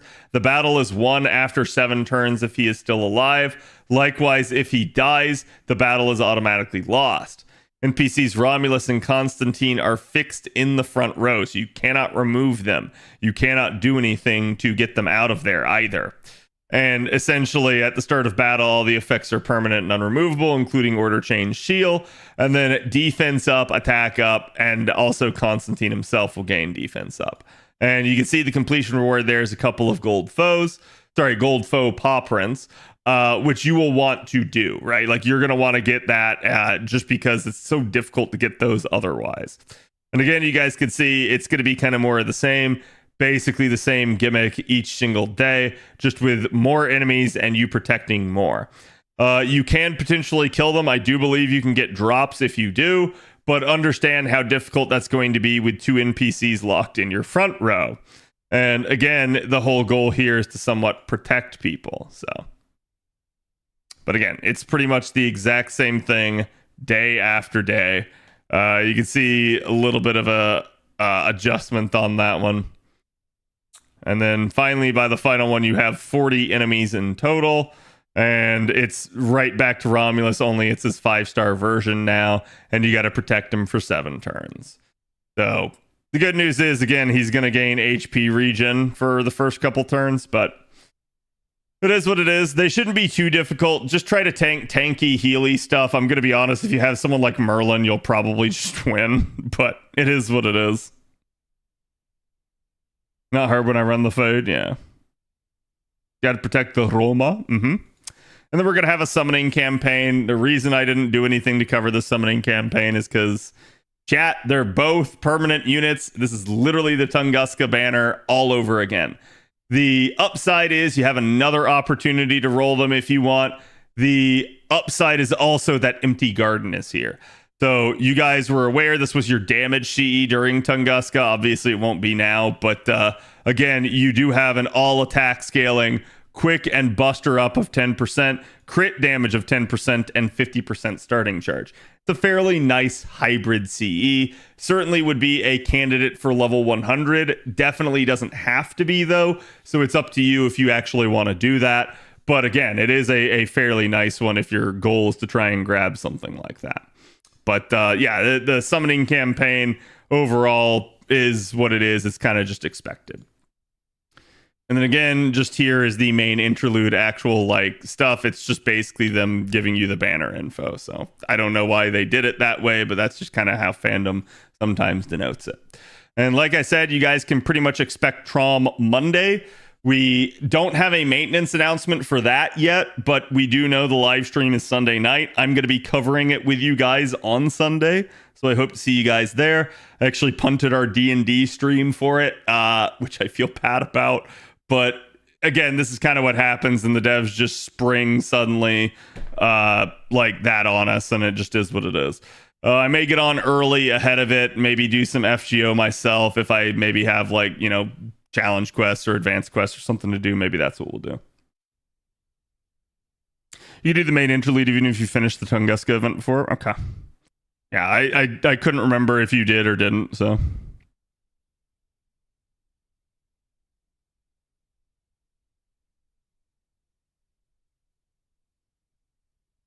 Okay, sorry. I was reading YouTube chat. I wasn't sure if they were referring to something I was just saying or not. Still gonna farm for bones though, working on Altera. Oh, that's always fun. Altera takes a butt ton of them. But yeah, I think chat as it is right now, we are probably looking at actually getting the Moonsault operation. I talked about that a couple days ago. That like that's what the signs seem to indicate. They're running way ahead of JP right now. They really didn't need to this year because they could have just flip-flopped the Moonsault till after the anniversary and it wouldn't have really harmed anything. But for whatever reason, they seem to be trying to get ahead in order to run it. And I already pointed this out. I believe the reason why is because of this. It's all of the BB buffs that are coming out here. So they don't have to do this, obviously, but I think they just want to make sure that everybody has the buffs that want it. So it is what it is. But I think that is the schedule that they're going for. So expect that. Expect Road to LB7. You're going to get Advanced Quest Part 6 and then Hakenden. And Hakenden should be the last thing before Anniversary. Oh. I hear rain, chat. Hasn't rained in a hot minute here, so it's actually good. That may be why my power flickered. If you guys lose me, that'll be the reason why. But again, we're going to go ahead and we're going to try to do the Roland analysis now.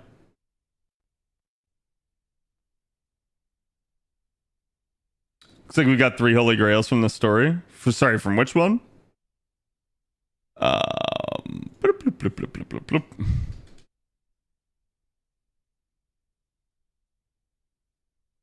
Was it interludes or rank up for Annie?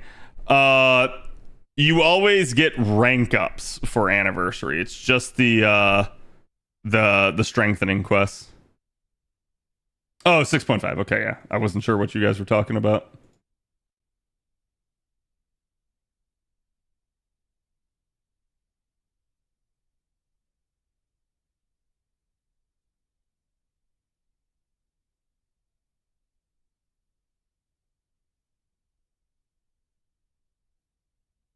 Hold on, chat.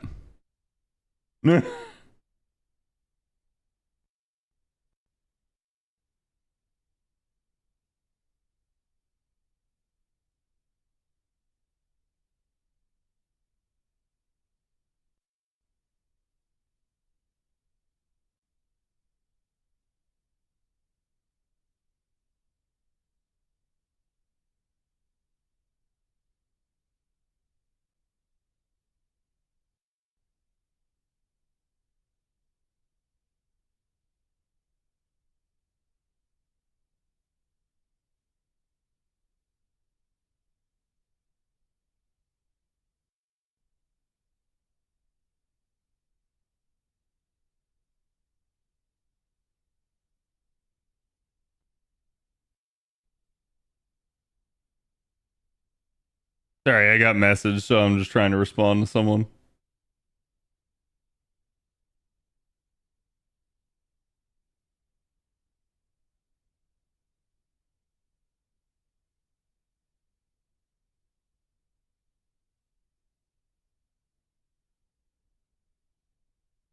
Yeah.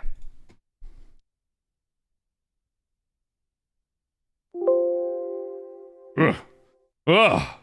Windows sounds. Okay. All right, let me get set up here for Roland.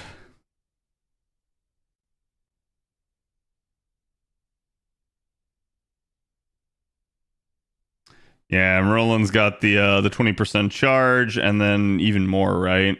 Yeah, 10% right there.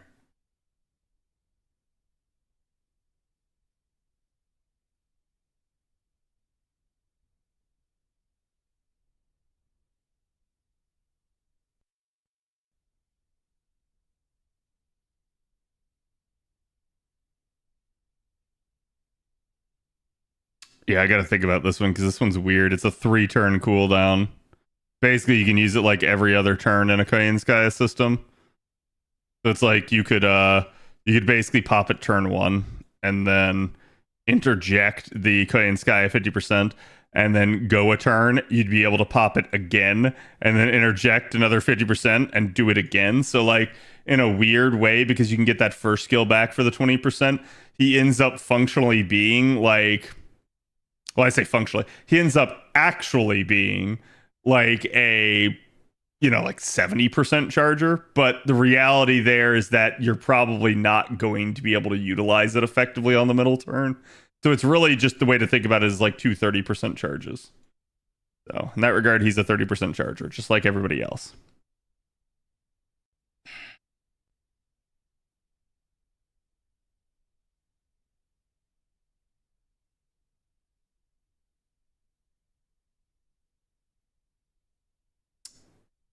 Right, he's got the rider one.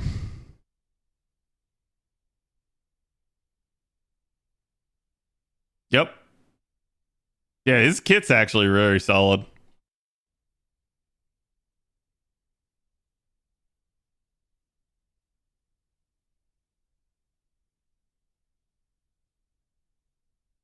Okay. I always forget he has that buff removal too.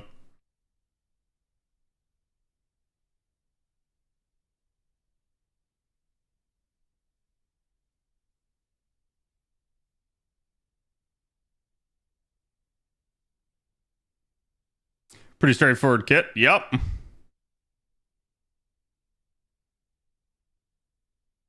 fact, I'll probably leave Empty Garden on there. It's actually not the worst one for him. Um,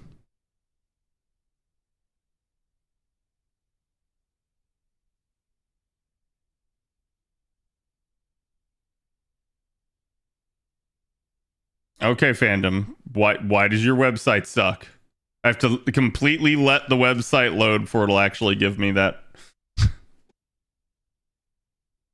Um, is there really anything else I want to actually recommend for him? Hold on. Wait, yeah, it was just Invuln and Pierce, right? Yeah.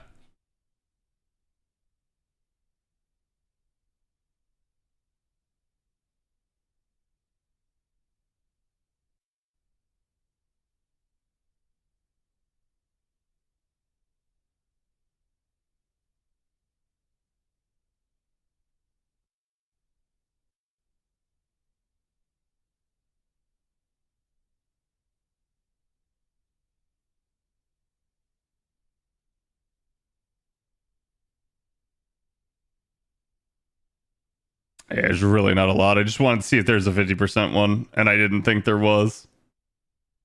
And most of these are Chaldea Boys ones, too. Okay. I actually don't have to recommend a whole lot for him.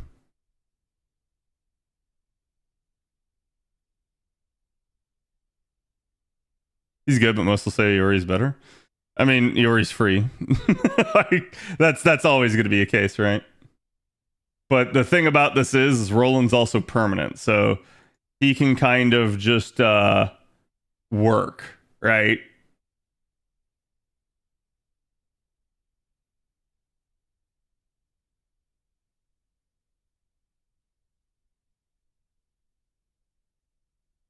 Okay. I actually don't have to like do too much here. Oh wait, hold on. Let me double check.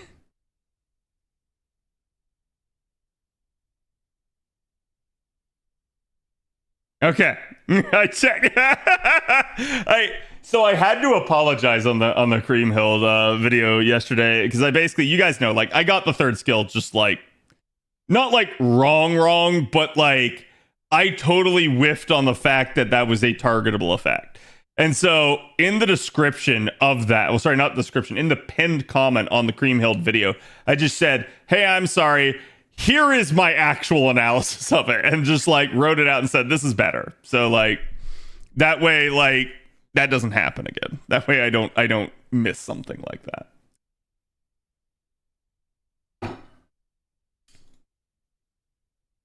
The new art thumbnails for unit analysis fits are nice. Good. I'm glad you guys like them. Yeah, I mean, feel free to give me feedback. We are going to try to like make some changes with regards to the videos over time here. But if you guys see stuff changing and you like it, let me know. If you don't like it, let me know. I actually legitimately like the feedback. I'm doing pretty good, Max. How are you doing?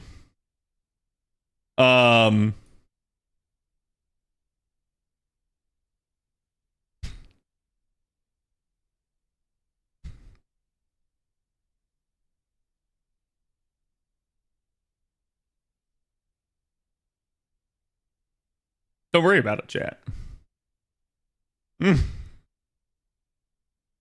I find it so funny that the symbol for this is an Astolfo as well. I also find it funny that they don't really have much in the way of nicknames for Roland. Rolando. Okay, let me make sure everything's on. Yep. Hey guys, my name's Khadroth, and today I'm going to be talking to you guys about Roland. That's right, Astolfo's stripping best friend is basically going to be coming to FGO soon. He's actually a unit that has been sort of in the works and anticipated for years. The developers actually came out and said that he was one of the units that basically they just kind of had to find the right time for, and he had been referenced years ago from Astolfo's interludes, so it's nice to actually finally have him in the game. He's going to be coming to us with LB 6.5's release banner, essentially alongside Creamhild and Charlemagne. The issue at play with someone like Roland, though, is basically that a lot of people will probably be trying to get Creamhild instead. So there's probably going to be a little bit of angst with regards to Roland, but honestly, don't look the gift horse in the mouth. He's actually a very good unit. We're going to kind of go over his kit for you guys here and kind of show you why and how he can be used effectively. And again, understand that he is a permanent unit, so he can spook you at various different times. So even if you are, say, after someone like Creamhild or not rolling the banner, it may be to your best benefit to actually kind of learn his kit and know what he's about. So without further ado, let's go ahead and dive right in to Roland. Now, basically, as you guys can see here, like I said, he is a 4-star. He is permanent. He is a single target buster saber, and that's definitely a dime a dozen, as we have plenty of those. But Roland's actually got a very simple, straightforward, and easy to use kit that's very effective. So you can see right off the bat, he's got 9.6k attack. It is certainly not the highest amongst sabers, nor is it the highest amongst any 4-star for that matter, but it is a good amount of attack for a 4-star. Again, anyone in this like 9k range is usually considered to be good. for 4 stars in that regard, and he's definitely got that. His HP value here is about 12k. He's doing pretty solid in that regard as well. Certainly not the most robust HP value, but he does have some hard defense in his kit, so we're not too concerned about his overall survivability. His attribute here is Earth attribute, and he does have exactly on the money the average for sabers at 100 star absorption, and same thing with the average here for star generation at 10%. He basically ends up having 0.83 NP charge attack, which is actually kind of wild, but again, he is a buster-centric unit, so I think the devs just kind of took a little bit of pity on him and said, hey, you know what, here you go, here's a pretty good NP gain rate. He does have NP charge defense of 3% and a death rate of 28%, which is coming in right around the average. His alignment is lawful good. There's tons of things that can enhance this, so definitely not that bad for him. And gender here, he's going to be male, and trait-wise, he's going to be hominid servant, humanoid, loved one, which is Brynhilder's beloved trait, and riding, and then just normal servant, 7 Knight servant, which is Draco's trait, and weak to Enema Elish, which is Gil's trait. So he does have at least some exploitable niches against him. You can see part of the reason that they went with the higher NP gain rate is because he only has a 2-hit arts card that is below average. But again, having that higher NP gain rate will help even that out. He does at least have the 2 arts cards in order to work with for generating NP. Otherwise, the hit counts on all of his other cards are exactly average. He only gets the 1 quick card for generating stars, so that's a little bit of a doozy, but he does at least have some ability to remedy that. And again, he at least gets the 2 Buster cards, allowing him to form triple Buster Brave Chains with his NP. So definitely a pretty nice pretty nice deck overall. Let's go look at the actual kit though now. And you guys can see here his first skill grants himself invincibility for 1 turn. So like I said, he just ends up having straight up hard defense in his actual kit. He's also going to increase his own defense for 1 turn by up to 100%. So even if something does manage to invuln pierce him, it's probably not going to do damage to him. We can maybe hope and wish that this defense up lasted longer than that, but it is what it is, and I'm going to say they didn't want to make a 4-star probably too powerful. So at that point, it is certainly strong that he has it. Just be careful about buff stripping, because that would obviously not just get rid of the invuln, but also the defense up of 100%. So that's really the only thing you got to watch out for with Roland, because like I said, even something like invuln pierce probably not going to actually manage to do anything to him. You can see from here, he's also going to charge his own NP gauge by up to 20%. It's kind of the issue with Roland for a lot of people probably will be the fact that they do need to lore his skills. Again, it's all on a 6-turn cooldown, which is really nice, as it does mean in a double Koyanskaya setup, you're going to be able to get back to this skill again. And that's actually going to be really nice, as again, Roland is going to be somebody that you will be able to forcibly 3-turn with, even though he's single target. So again, it is going to be a really decent setup for him to run something like double Koyanskaya with Oberon. It's going to kind of be his ideal situation, if you will. Then we get to his second skill. His second skill is going to increase his own Buster performance for 3 turns by basically up to 30%. You don't have to lure this one, but I will tell you it's good to do so, because same situation, if you have a 6-turn cooldown in a Koyanskaya system, you're going to basically be able to pop this skill on turn 1 and turn 3, allowing you at that point to basically get double dipping of this. And since it is a multi-turn duration buff, does mean by turn 3 you would be able to double stack it and essentially get even more damage. The interesting part about this is it is also going to remove his own debuff, so he has a self-cleanse here to kind of help protect him from ailments. The downside is, though, he has at least a demerit of basically reducing his own charm resistance by 50% for 3 turns. That is to say, he's a little bit of a lover boy and is definitely susceptible to being charmed. The upside is, though, he also will remove all enemies' buffs with this skill. So given the fact that he already ends up having something like Invuln Pierce in his kit, this is just icing on the cake for him, as it's going to allow him to kind of completely invalidate most enemy mechanics, provided it's not some sort of unpurgeable break bar like effect or fight specific gimmick.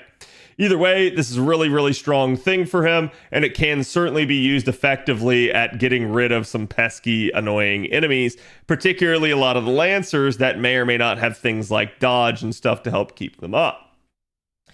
We get to his third skill here, and this is basically going to be a crit star bomb. So like I said, that's going to be the adjustment to his his singular quick card.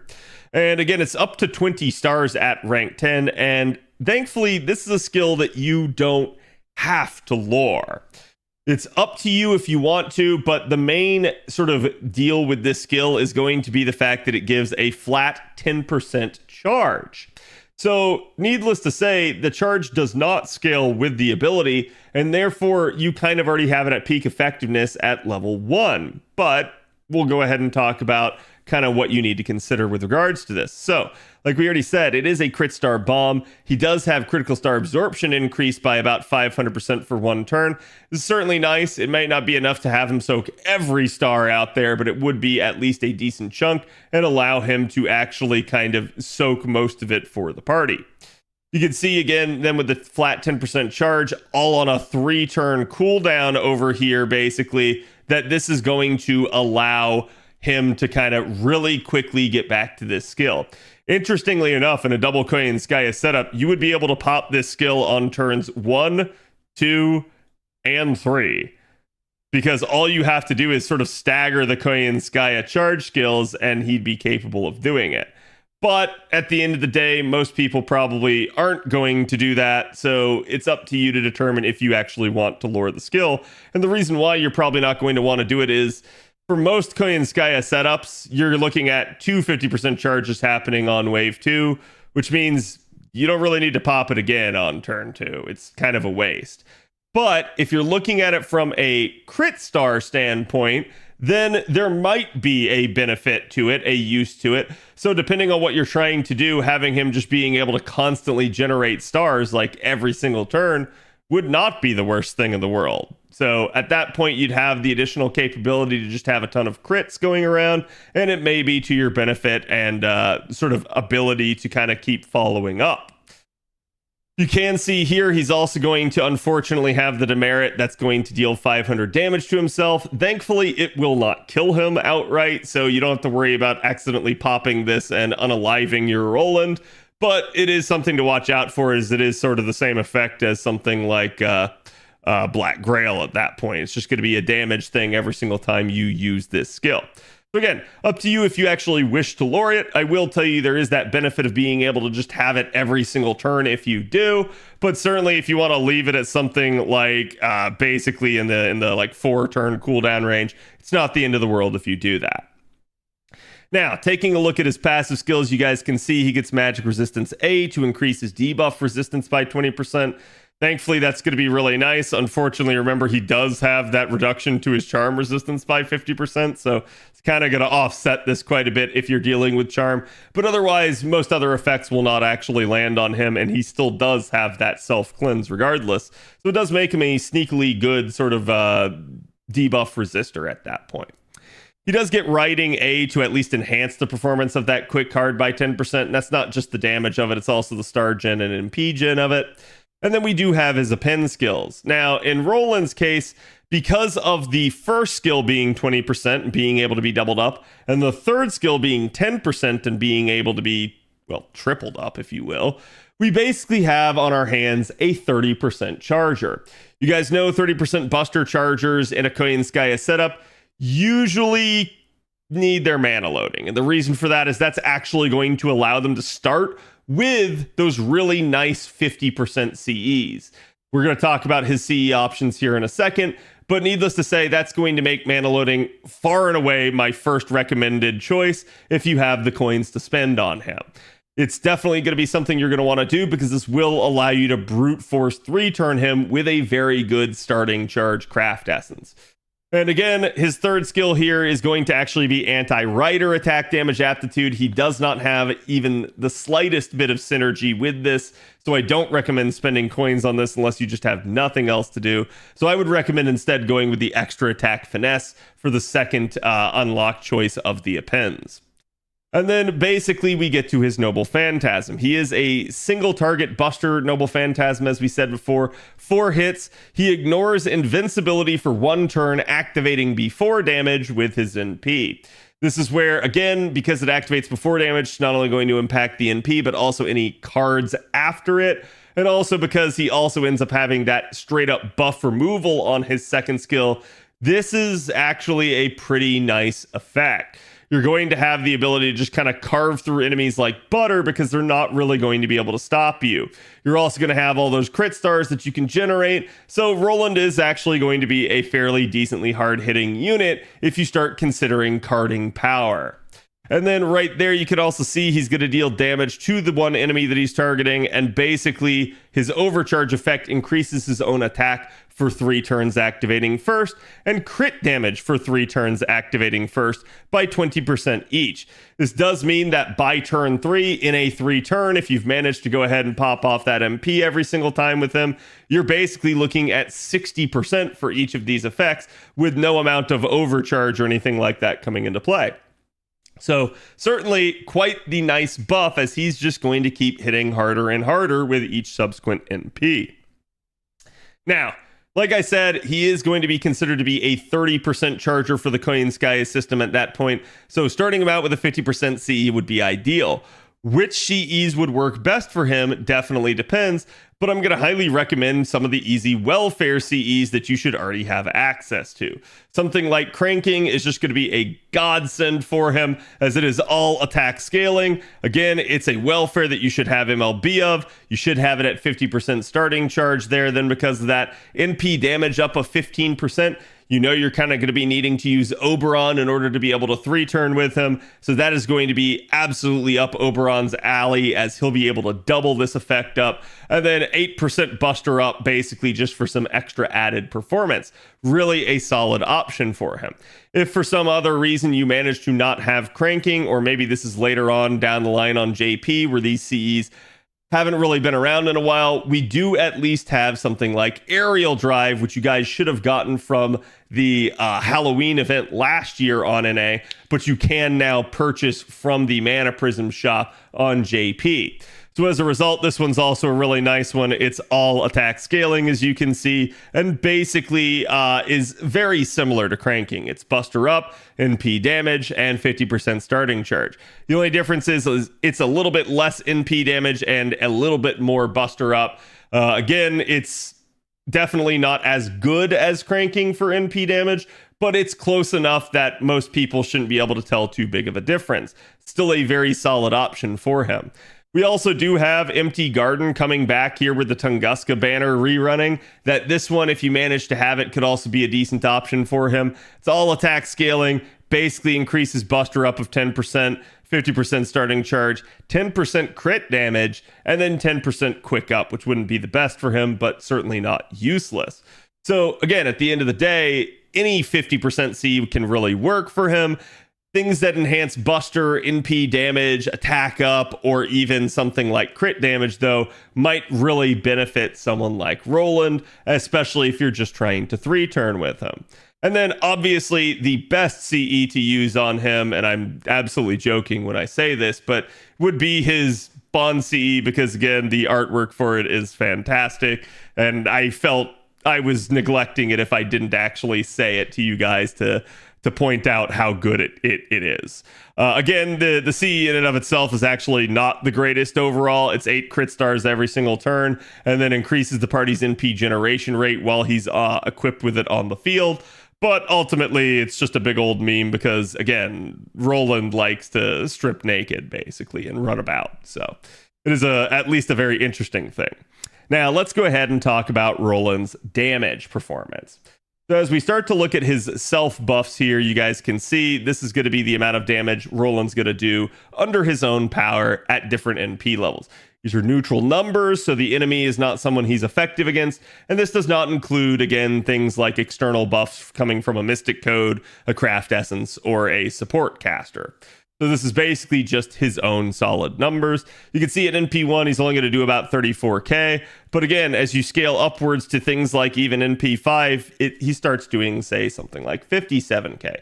These are certainly respectable numbers. It's not going to be the best numbers ever. But again, when you consider the fact that he does have that Buster synergy, he's going to scale pretty well. He's going to be able to keep doing it. And he's going to start to hit pretty darn hard. Talking about his actual charge scenario, this is exactly what I described to you guys. This is a double Koyanskaya setup, Koyanskaya of Light, to be specific, with Oberon, and he does have a 50% CE on him. Basically, the way it's going to work for Wave 1 is he's going to start with that 50% C. He's going to start out with a maxed out append, and then basically go ahead and pop his first and third skills for 30% charge. That's going to get him to 100%. He's going to fire off the NP basically there, and then essentially for Wave 2, you're just going to go ahead and pop both the Koyanskaya charge skills and essentially bring him back to 100, fire off the NP a second time, and then on the third turn, you're going to use all of Oberon's skills on him, giving him 70% charge, and then basically pop his first and third skill again, bringing him up to 100%, allowing you to basically fire off the NP the third time, completing the loop. So at that point, Roland is actually pretty effective and capable of just kind of brute forcing things. So giving you an idea now of Roland's actual damage in a proper setup, this is 2 times Koyanskaya of Light with an Oberon, a level 100 cranking, and a maxed out Neo plug suit. You guys can see these are still neutral numbers, but basically NP1 Wave 3 is nothing to sneeze at. This is actually a pretty decent number for him. And certainly as you start scaling up here with like NP2 all the way up to NP5, the numbers are just going to keep getting better. So needless to say, he is a pretty serviceable option. The problem is, at this point on JP, we certainly have a much more serviceable option. And what do I mean by that? Well, there are a ton of welfare sabers out there. So basically, Roland's got some pretty stiff competition. We're going to start with the newest one on JP, which is Iori, who just came out with, back in January, basically, with the Samurai Remnant collab event.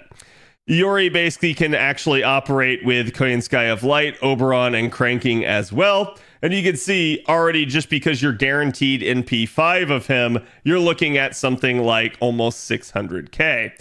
Comparing to Roland, it's actually not that far off from his NP5 number, but considering the fact that Iori's free and you don't have to roll for him, that's definitely going to be a feather in his cap. Needless to say, Iori is certainly going to be a long time coming still on an A, so you guys do have some time to wait.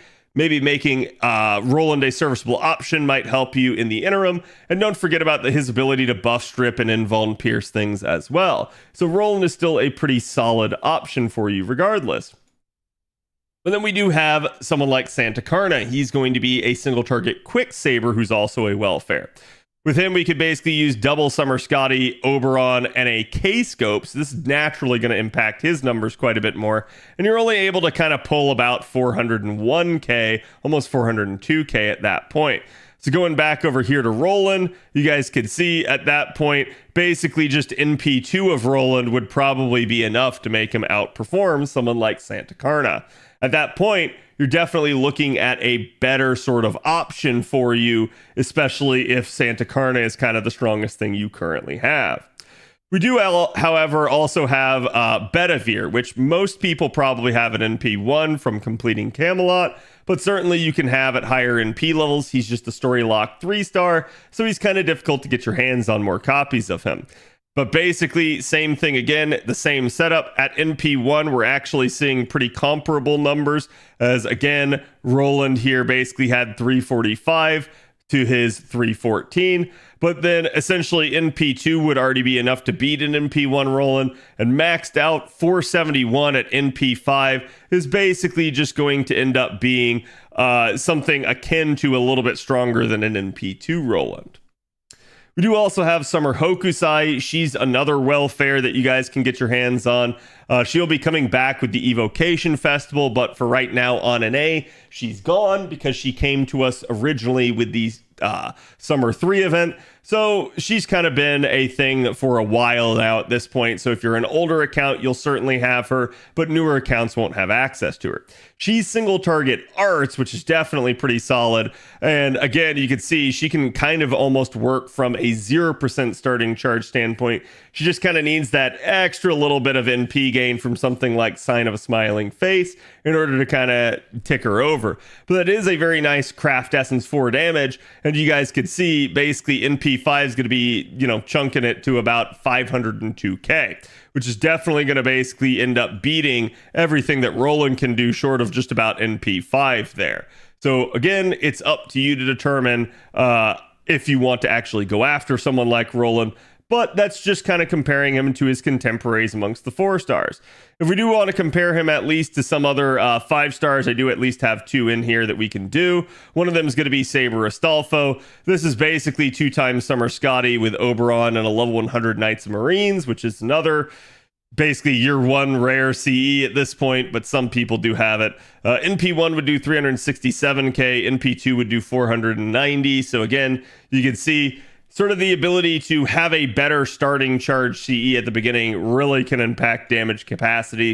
And then we do end up having someone like the Trung sisters, who just recently came out, that can actually operate with a Black Grail. And their numbers are a lot more understandable, as they can function basically up to the tune of 500k at NP1, and even at NP2, 665k, kind of just at that point outscaling anything really that Roland can pull off. So certainly, depending on the robustness of your single target sabers, Roland might not be the most powerful option for you. But remember, he is permanent, and if you are rolling that banner, regardless of how much you want Creamhild, you might be likely to get spooked by him, especially multiple times. I don't wish that on anyone, but I do at least want to say that if you do end up with him, he is not a bad unit, and you can utilize him very effectively. Just remember what he's actually going to be good at, and that's going to be carving enemies up regardless of their defensive state, and I think you'll actually be able to use him pretty well.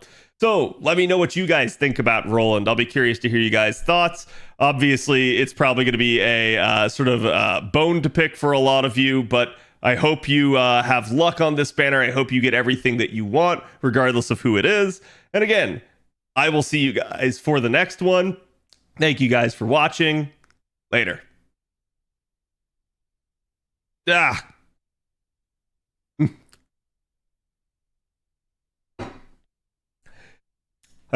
My throat started to get dry and I started like almost choking on myself right there at the end. I just hadn't taken a sip of water at all. Yeah, quite literally.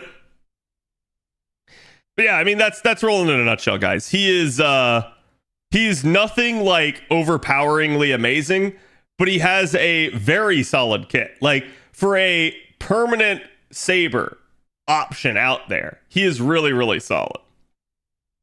The one thing I did want to check is I wanted to refresh myself on Iori's kit.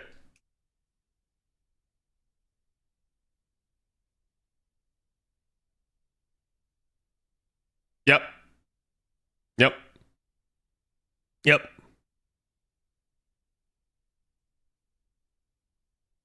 Wait. Yeah.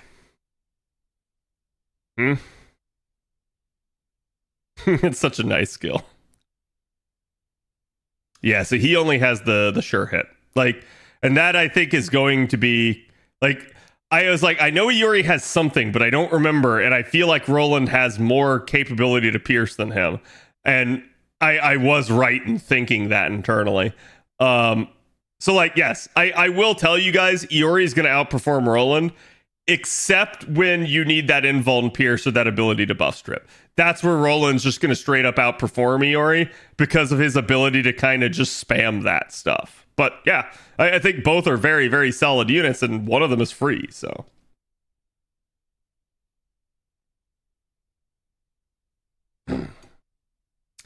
Iori is a 5-star. Not in this stage 1 through 3 sprite, but maybe in this one. I do really like his final ascension art. I think it's just it looks badass. It's just very well drawn.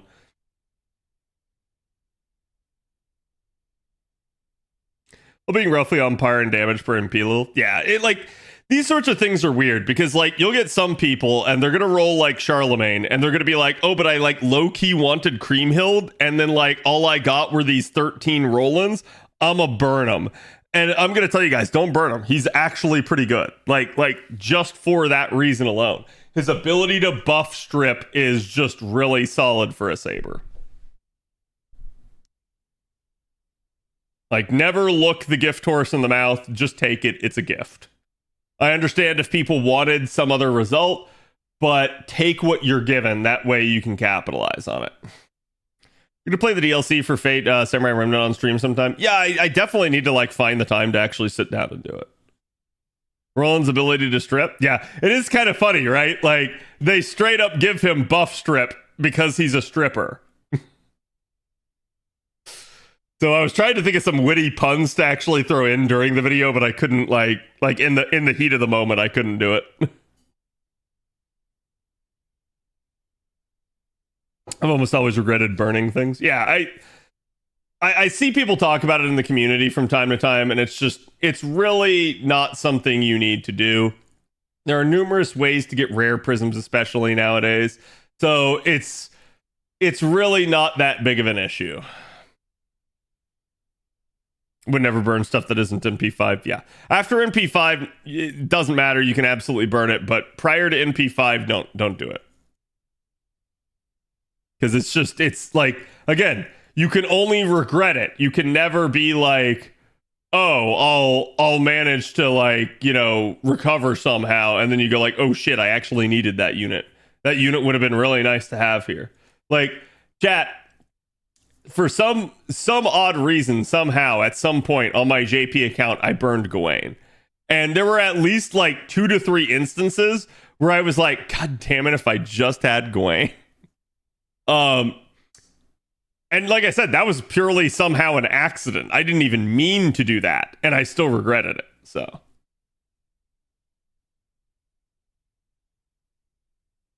Except for Daeon, I burn everything after MP1. Wait, except for Daeon. You're saying Daeon you burn after MP1. You guys have seen, I have the spare copies of Daeon on JP. Oh, wait, I don't anymore. You want to know why I don't? I finally got the 5th copy, so I just combined them all. Because, again, my JP account actually has a fair amount of...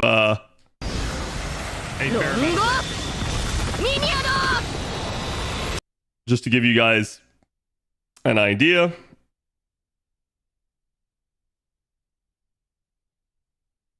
Like, here. Look how many rare prisms I have. And actually, this is a good point. Let's go ahead and buy that. I don't buy the lore every month on JP. I try to, but I don't every month because my JP account cannot keep up constantly in order to do it. But I can buy a frequent number of them.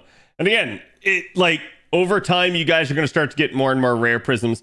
Download campaigns, logins, things like that can give them out. And then there's obviously like leveling up your welfares that give it too. So I never sell any 4 stars until I have 5 out of 5. Yeah, and that's what you should do. I accidentally burned Saber Jills at one point and couldn't do his interlude. That's funny. I mean, at least with a permanent 3-star, it's not that big of an issue, but like you do lose the materials, like whatever you use to level them up. So it sucks for that reason, but like, yeah, it's not the end of the world. Need auto lock for 4 stars. I do agree. I actually wish they would just straight up lock like everything, but I kind of understand why not. Because it would just become tedious. What would a summer Bradamante be like?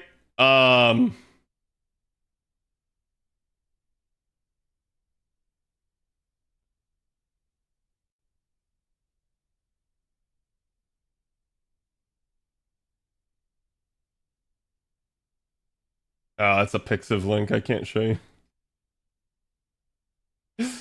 I had a good one, but I can't show you. I'm sorry, chat. I'm not logged into Pixiv on this computer. Probably a writer. Yeah, I could see that.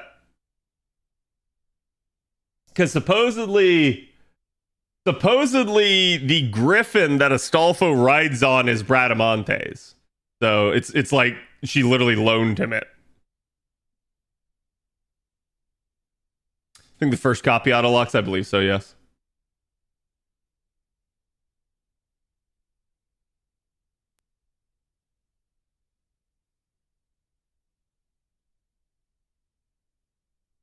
I accidentally burned Darius once? Yeah. Like I said, it happens. I think it's one of the unfortunate natures of like the game and how it works is like there's not enough checks and balances to stop you from like not paying attention and being stupid. But I do wish in some degree there were like ways to undo things in the game. So like for instance, if you accidentally burned a unit, it'd be nice if there was like, hey, there's a trash can, like almost like a recycle bin type thing. And it's like, you just burned it and you were like, oh shit, I didn't mean to do that. And you could like pull it out.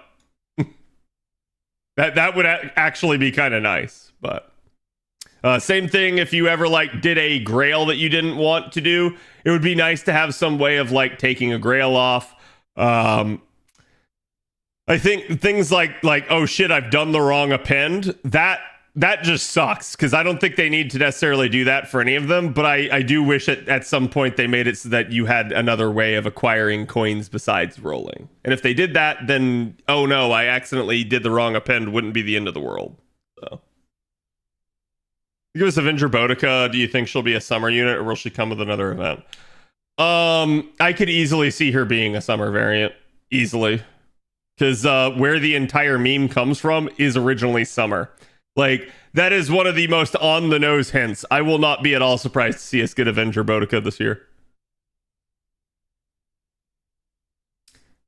I unlocked Mama Lancer's first append. Oh, yeah. When in doubt, chat, and I'm dead serious, when in doubt, you can never really regret doing the mana loading. Obviously, you basically have situations where maybe like the extra attack finesse or like the third one are really nice, but you can never really regret doing the mana loading. Code remover for append locking. Yeah, that'd be kind of nice, right? Something like that. Or not even like you say relock, but it's like more like pull the coins back out, right? Where you could use the equivalent of mana prisms to recover the unit. Yeah. Yeah, I mean, like, I don't mind there being, like, an idiot tax, but, like, it should be a thing where it's like, hey, I can at least undo it. I can at least recover it, right? I hope not summer, so Boudica isn't a joke. I mean, an Avenger Boudica would probably be not only hot, but also, like angry and sexy. Okay. Yeah, it might be a joke, but it'll be like a really nice joke. What they could do is that if you have NP5, you could use a copy of the character to reset them. I wouldn't like that for higher rarity. That would be kind of nasty. So I hope they don't do something like that ever. You underestimate how well Summer Avenger Boudica would sell. Oh, she would sell really well. Like, this is why I've heard people say before, it's like, oh, there's not even units left to do for summer. And I'm like, what? Like, they're not running out by any means. They have plenty of units. Though I will say, if they don't want to run out ever, they should never do anything like Summer Morgan or Proto Merlin ever again. Because basically, if you implement a character for the first time in summer, and you keep doing that over and over and over again, you're eventually going to run out of summer units to do. But as long as they keep implementing new units into the game and then basically go, okay, now who do we do for summer? And then they give them a new summer version, you're fine. Yeah, there's plenty of units that would still sell well. Plus, we all know, chat, any of the big three, another Artoria face, another Rin face, another Sakura face, they smack them in summer, it's going to sell well. End of story.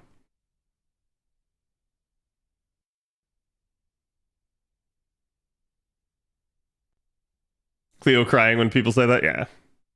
Summer Garcher. I mean, you already have Summer Garcher.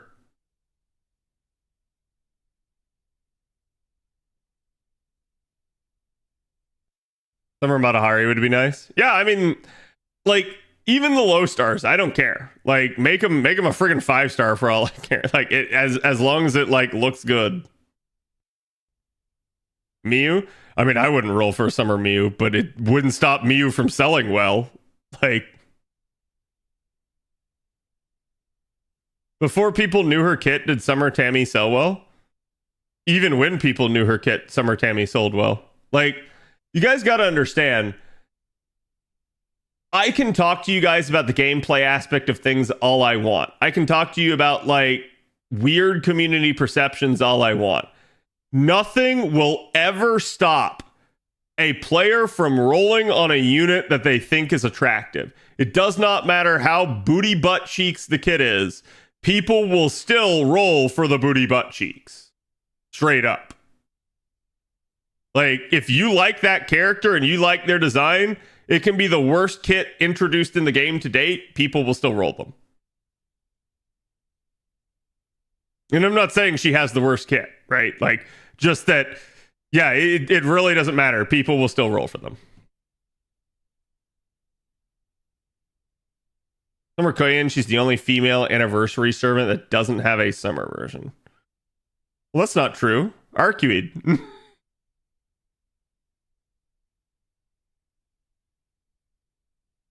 My waifu could have a bad kit and I'd roll. I'd be sad, but I'd roll. Exactly, yeah. You wouldn't be pleased with the fact that they gave the character a bad kit, but you would still be like, I don't care, I love her. Summer Shiki, please? I mean, maybe one day, right? Like, I really weird, because we have units like that they haven't really necessarily touched. But I mean, like, it's no different to say someone like Summer Shiki if people want, say, Summer Arcuid, because she's also like a collab basically from another world. So I don't see any issue with it. Assassin or Saber Shiki? Both. I feel like if the unit was a 5-star with a really bad kit, if the player base was upset enough, they could change it before release. Yeah, that's all that would happen. It wouldn't even get changed before release, JC. It would just get released. Players would roll. They would complain. They would be like, why the hell is this way? And eventually a buff would happen. That's it. They would just buff it. So, hoping this summer will finally be Astolfo's year. I mean, I wouldn't be surprised to see Astolfo be a male unit. Right? Like for them to just throw them on the male banner. It getting like giving Astolfo basically a new like summer variant. I don't know, right? Like, and the only reason I've said this before, and I want to be clear because I've said this before on stream chat. I play FGO mostly for the women, right? That should shock no one. I still like the male characters though, and I still roll them. I am not opposed to males getting new summer versions, like rather than just a costume. You want summer males? By all means. I'm a-okay with that. However, I have one sticking point, and this is my only line in the sand. You can have all the male summer versions you want, as long as it does not ever touch the amount of female summer versions that are in the game. If we ever get even one less female because of it, I'm against it. But as long as we continue to get the same amount of females, yeah, I don't care.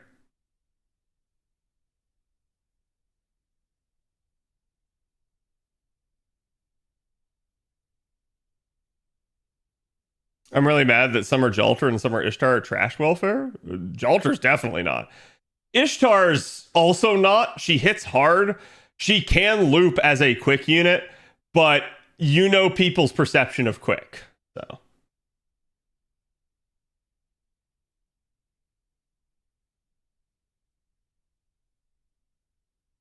I mean, if anything, females have increased over time. Yeah, like I said, I don't care as long as we don't get less than we have historically. Like that's it. That's my only line in the sand. So if people want a male like summer version, by all means.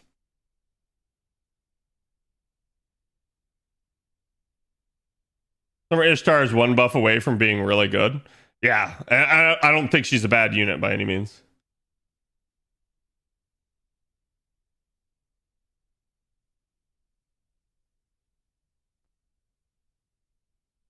I don't think one male to two females is riot worthy. Yeah, like, so here's what I'm saying, chat, so that we're clear, okay? I'm saying, like, let's say in the past, historically, we have gotten, like, what? Seven summer units that are females. I don't care how many males you get. I just don't want this number to ever go down.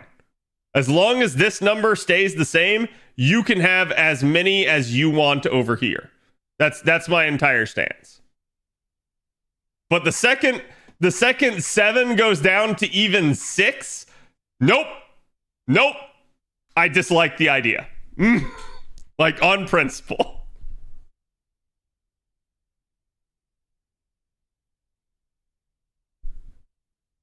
Be mad, Cat. Yeah, like I said, it has nothing to do with like being anti-male. I just want there to always be the same number of females. I mean, cream of the crop doesn't make a servant trash. Yeah, I haven't seen if people are like saying certain things, but just in general, like, you guys know I'm not someone that's sensationalist. I believe that you can use like just about every single unit effectively. There's obviously some exceptions to that, but most units in the game are pretty usable and are pretty good. It just requires you to support them properly. There's obviously some pretty broken units, but like, chat, of the pretty broken units, like, none of them's a welfare. I'm sorry. Like, the most broken units in the game are some of these like recent 5 stars that have come out. They're just wild. So 7 went down to 6 once because of Canis. No, I don't count that. Canis is a woman in my eyes. Canis is like the quintessential tomboy.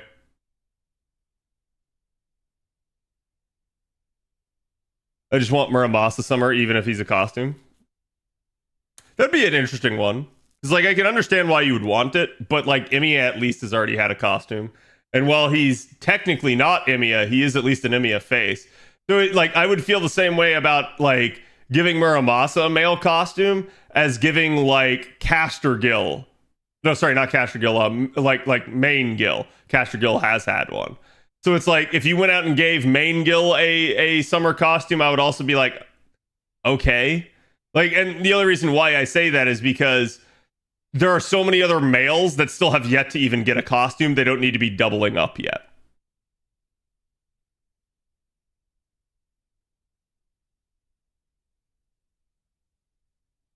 Canis has some words there for that? Yeah, I don't care.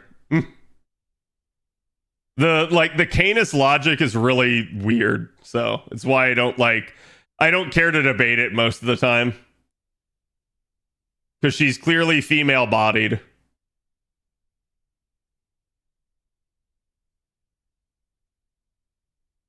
And yeah, so that we're clear, chat, she's Canis, not Canius. Canius is the male version.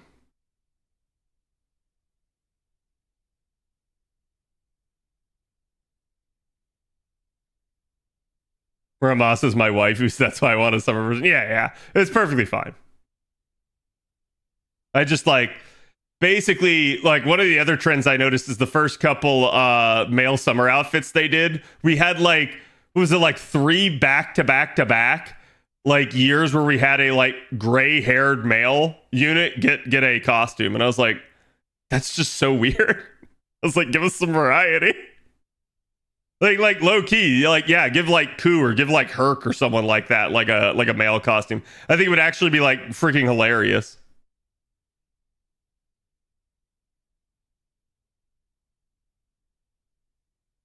I wonder if they would double dip with the male version of Canis. Oh, I have no idea, right? Like, I know at least for the purposes of like Valentine's Day, they treat Canis as both, but same thing with Enkidu. Where the hell is our Herc Archer? I mean, probably when you start getting, stuff from that particular IP.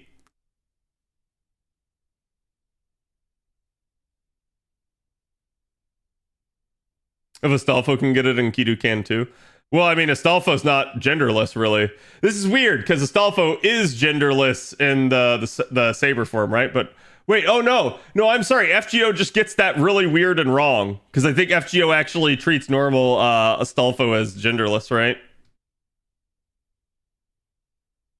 And the reason why I say it's wrong is Astolfo literally will tell you he's a male. So I don't know why they do that.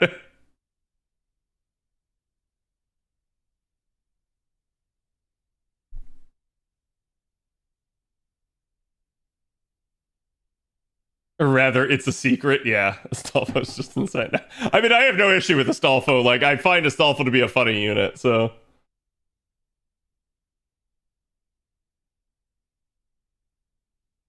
He's like, yeah, I'm a cute dude. Yeah, and like, I mean, if you watch Apocrypha, he straight up like has that whole scene with John, and you know why John's reacting the way that she is.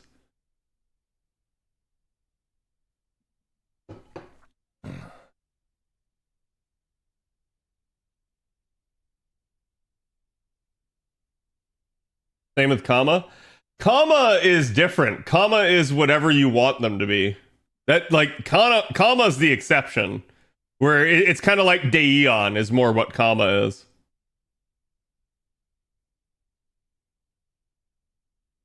In his description, he doesn't want to disclose that info. Yeah, that's why it's like it's weird to me. I don't know why FGO treats him that way.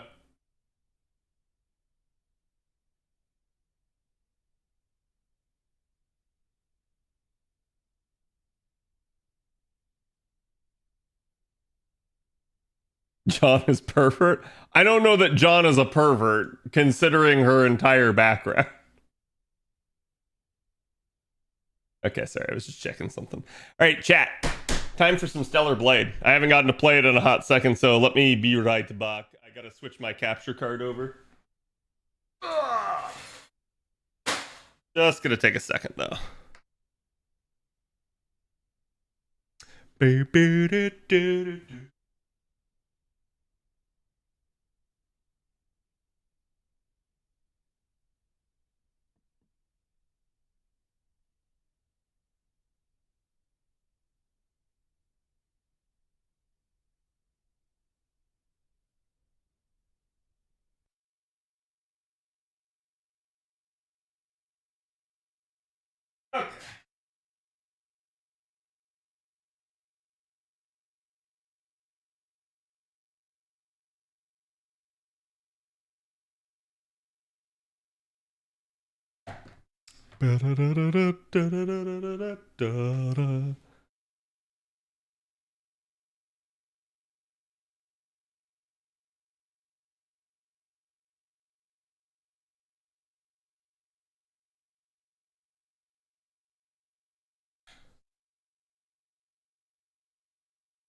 Okay, let me turn Aurelia see-through.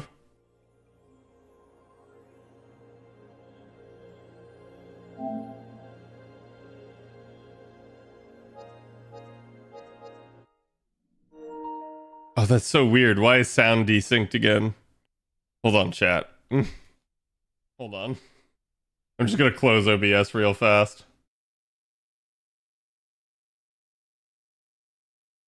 Isn't male Kama just a Shinji face? I mean, if that's what you want Kama to be. Like I said, Kama is literally what you want them to be. And they straight up tell you that too. Okay. Hopefully that helped it. Yeah. All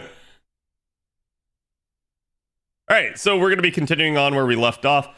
Chat, you didn't get to like really see where I was, but again, I have managed to craft some new stuff. And I was exploring one of the more open world zones. This is Stellar Blade. If you guys haven't seen it before, it is unique to the Plastasian 5 at the moment. Though I would anticipate at some point it will probably come to PC. I believe the developer at the moment is mum about it. The developer is, it's Shift Up. It's actually the same people that make Nikke. So this is interesting because this is like a push cart here. But I don't know if I can like... Yeah, it doesn't look like I can actually like push it yet. So it probably needs like some source of power or something.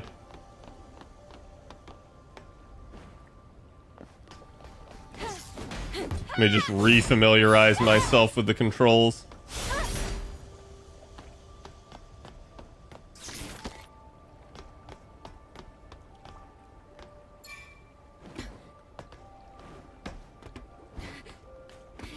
Okay. I did hear like interesting things about the review for this game. Some people were basically saying that like they didn't like the platforming in the game, and so far it's really interesting because like I have no issues with the platforming. So to me, it may just be a case of like, I don't know, maybe like people that played Elden Ring or something were expecting a Souls-like and didn't like have any idea about platforming. But I mean, even in Elden Ring and other Souls games, there's plenty of platforming in it, so I didn't really understand.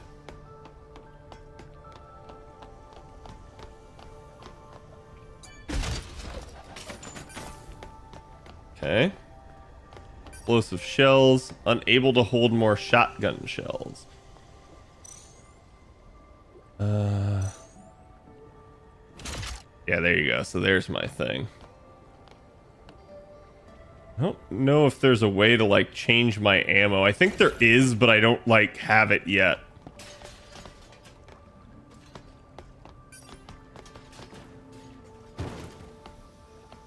Okay, this is another one of these things. I can turn it, but I can't move it.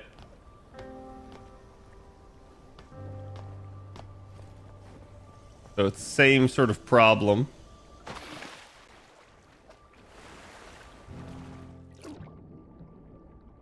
Okay, let's go down here.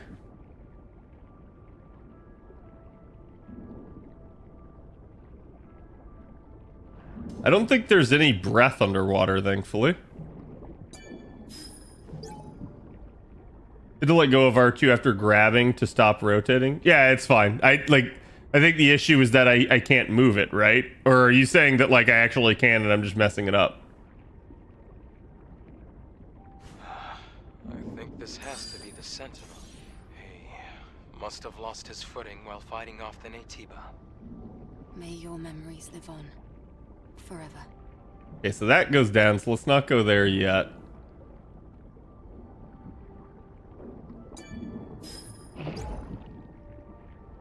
Hope I can't swim. You had time to write that while you were drowning?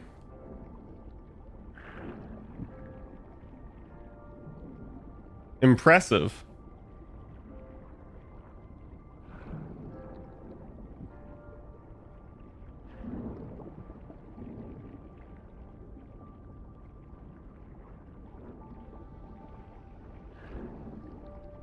It lets you move it then? Okay.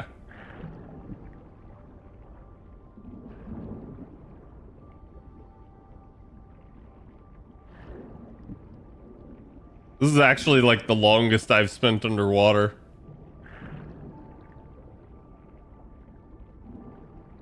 Not sure if I'm able to do anything to that. Doesn't look like I can.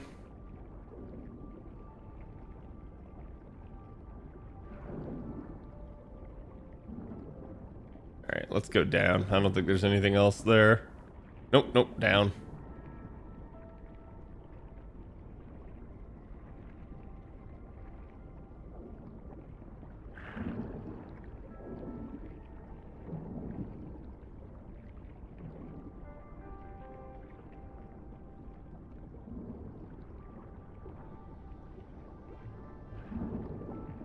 Who was able to write that? Yeah.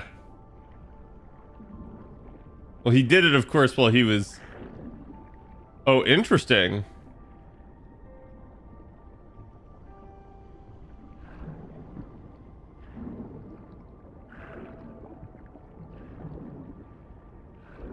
I don't think I can actually get down there. Yeah, game is not letting me go down.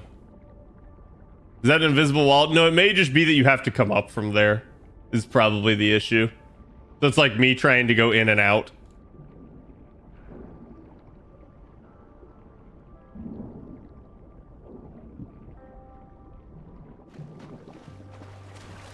Okay.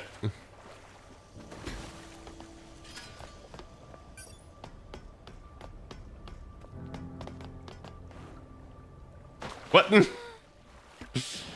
Thought for sure I'd be able to go over it. There is some clunky stuff like that where, like, not quite invisible walls.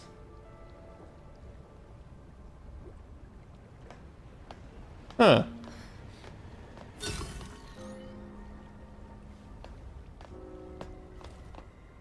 I guess the better question now is, the heck did that do? All right, can't I? No, it's not that. No, it's not that. Yeah, there you go. It's circle.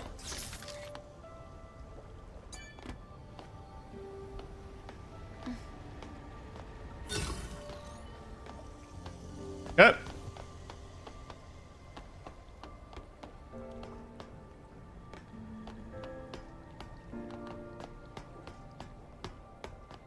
I have like no idea, and I'm surprised this place is like totally devoid of enemies.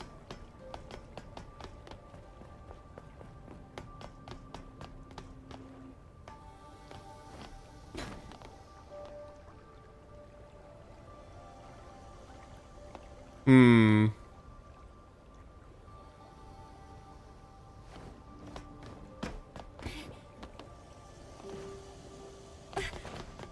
Damn it. I took some fall damage.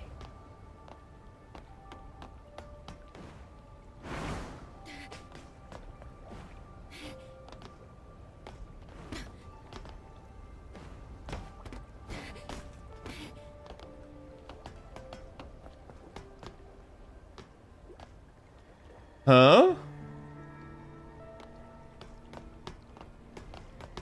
Now I'm definitely... Ah, okay. I didn't have them all. I was like, what the hell?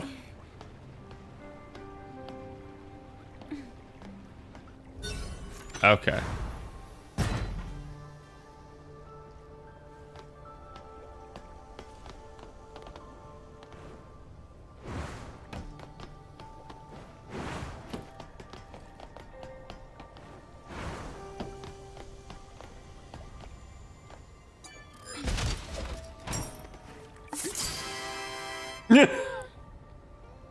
The Machinetta.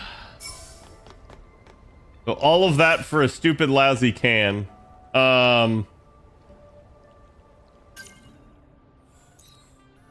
This still doesn't feel like it's like everything.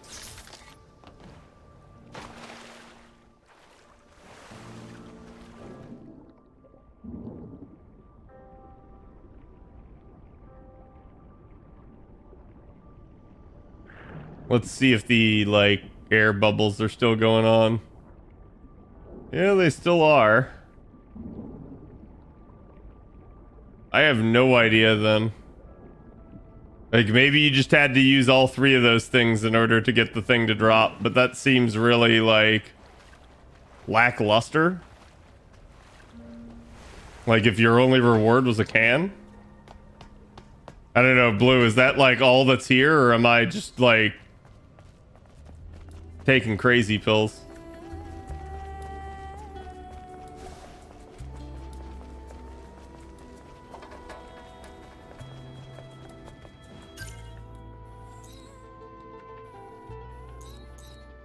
Like I said, this is basically the open world segment.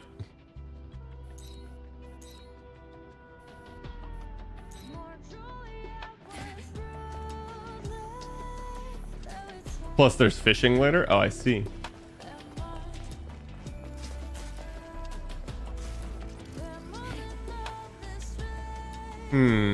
Oh.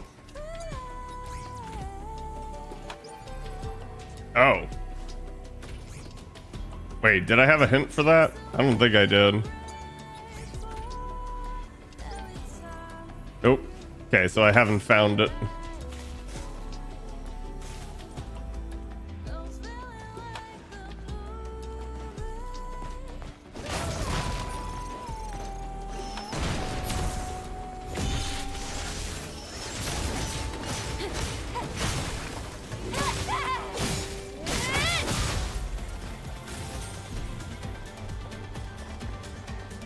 Wait, how do I block?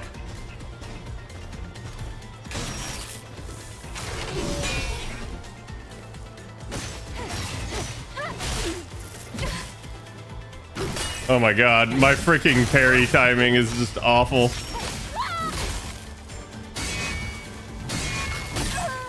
Ow.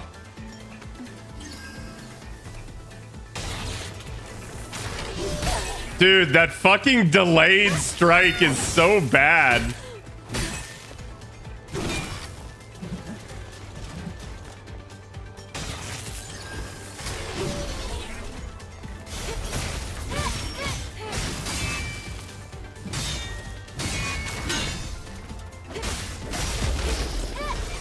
Okay, like I said, my timing is like way off now because I haven't played in a couple days.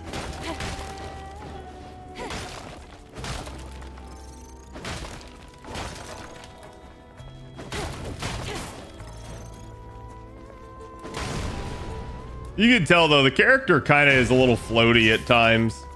It's something I didn't really feel with Nier. Nier Replicant at some point? Yeah, Nier's great.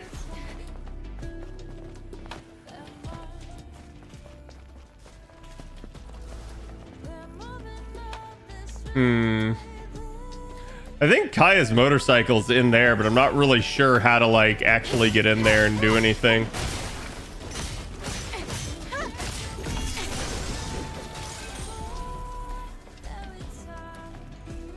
Because I don't think I can like climb is the issue.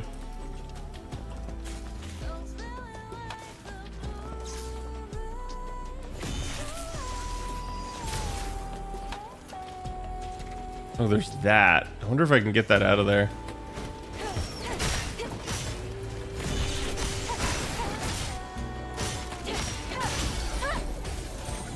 I like how those enemies are literally just go up to him and spam light attack.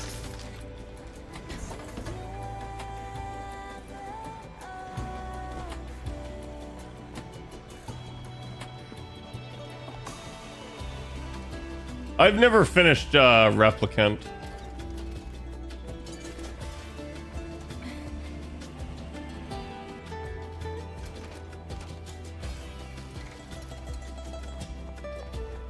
Oh, okay, I see.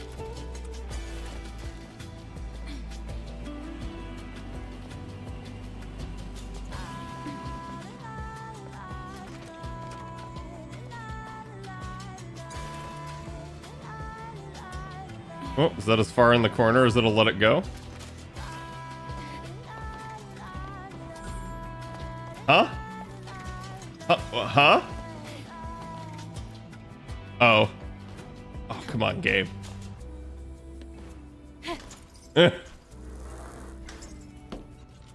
Oh, that was jank. The camera there was really bad. Adam, I've located the bike. I see. She must have left it behind when she ran away. And it looks to me like the drones have already picked it clean. Nothing to be done there. Yep.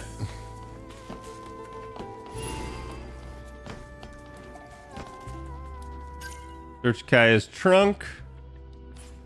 Wait.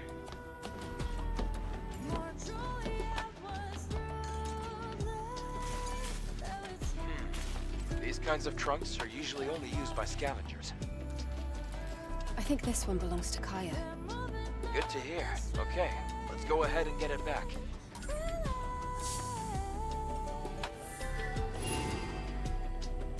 No. Basically don't want to immediately go back there. I want to see if there's like anything down along the sides of this. Anything like lootable. I don't see it though. Unless this is something and it's not.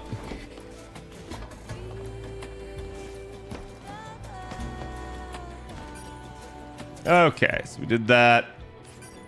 Maybe go talk to the supply camp here. Because I probably need to rest and save everything.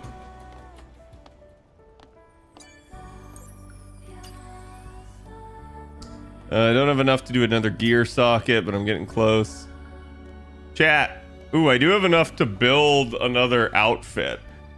Which one do you guys want? The cybernetic dress, the keyhole suit, the Muton Peony, the Orca exploration suit. the planet diving suit. Okay, this one I already have. So basically the other one is this same suit, just like black and without the like eye in front of it. And this is what I'm currently wearing. No swimsuits? No, yeah, no. So again, cybernetic dress, keyhole suit, Mutan Peony, and the Orca and planet diving ones. I'm seeing a couple for Orca. Okay. Orca it is.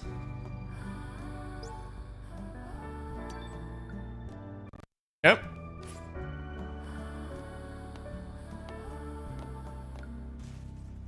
Not bad. Though I do feel like the front of the suit looks a little weird. I'm also not sure how it goes into like a like fully covered back, but I'll believe in magic. Let's see. Anime physics, yes. Okay, so I don't have enough for anything yet. Let's rest. It's gonna respawn the area. This is like basically like your bonfire type stuff.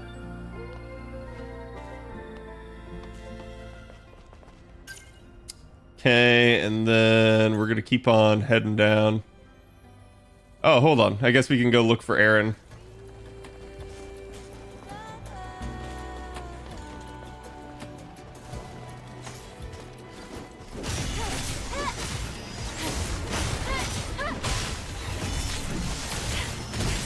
Oh, damn.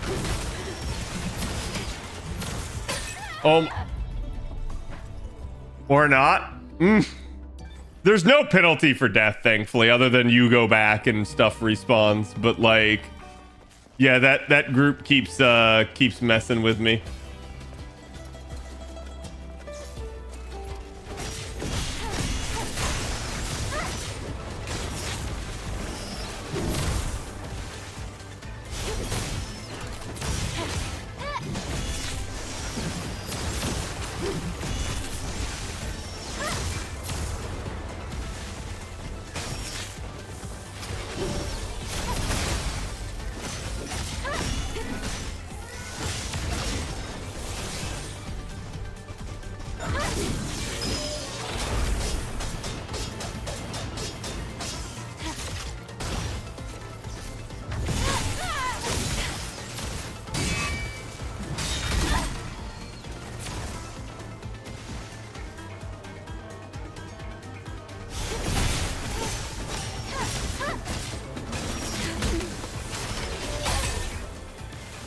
Oh, dude, their like combos are what actually hurt.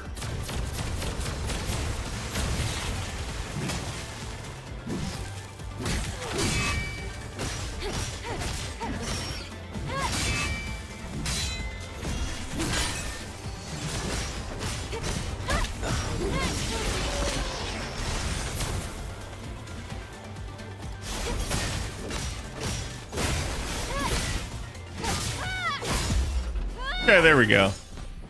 Oh! I was about to be really pissed. I was about to be really pissed. I don't think I've actually been up this way before. Or if I did, I like ran past them as I came past. I didn't fight them. I don't think I've ever fought those guys.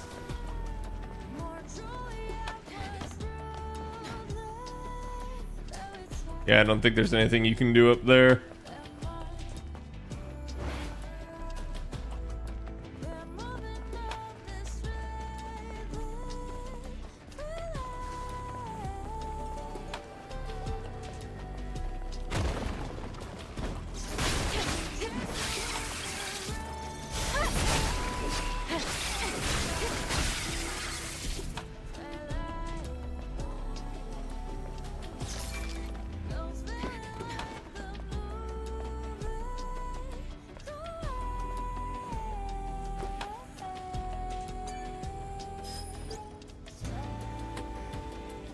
Hmm.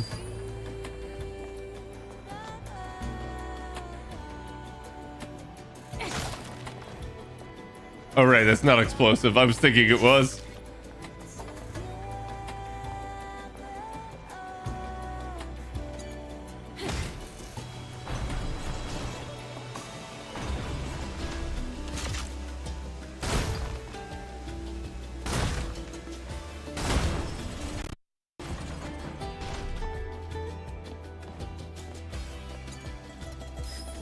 Not much of a puzzle.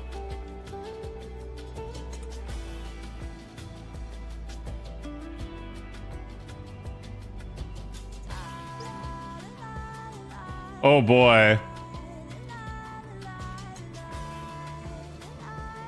As.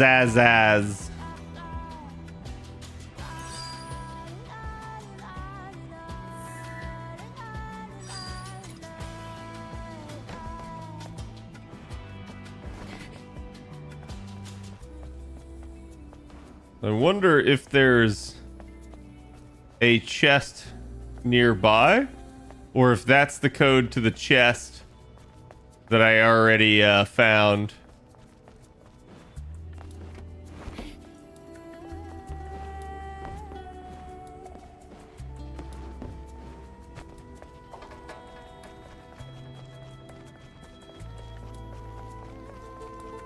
This is so close, CCAD fault. Yeah. Death in these games for me. I don't normally like fall off stuff, but I'm always good for a couple, right? Like, it is probably the thing that kills me the most out of any individual enemy other than bosses.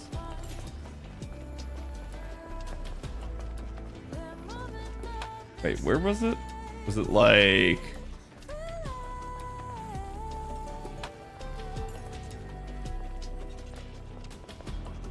Is the ledge like overhang for this? It's coming from that way, so.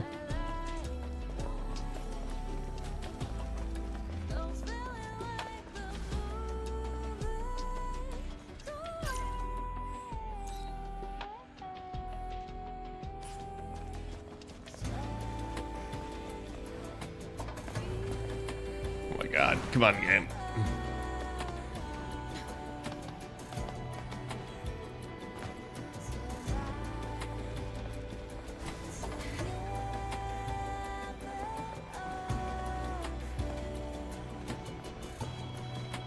Yeah, there it is.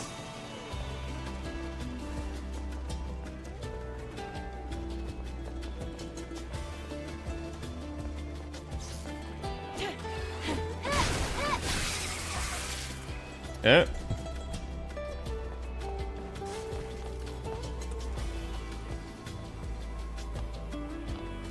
Huh? Combat.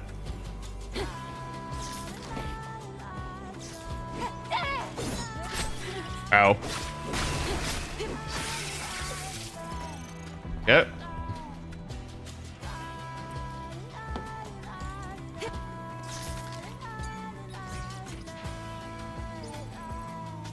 It is not the same one.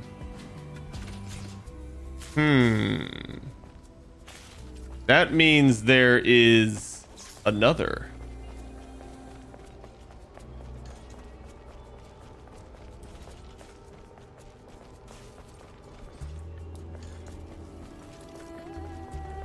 I feel like the game is treating me like I'm still in combat.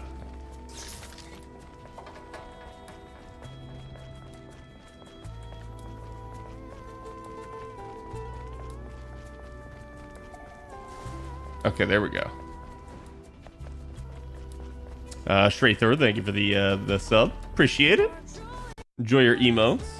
Thank you for the support, my man. Yeah, can we get some love for our newest sub?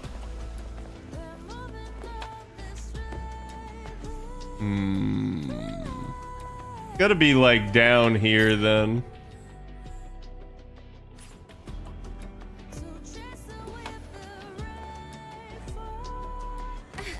I didn't want to jump down there.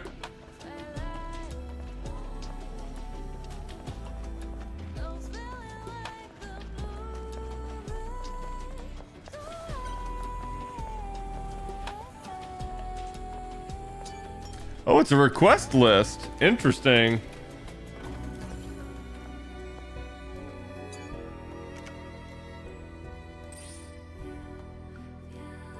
You can turn them in here.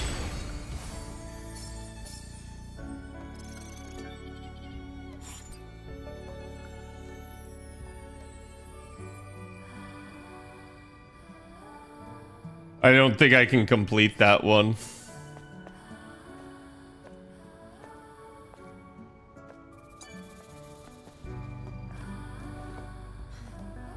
I'm doing pretty good, Emperor. How you doing?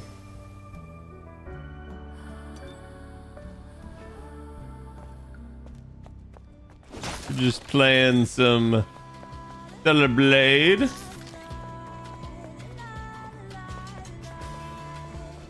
Oh man, tons of vending machines here. Gotta be a chest though.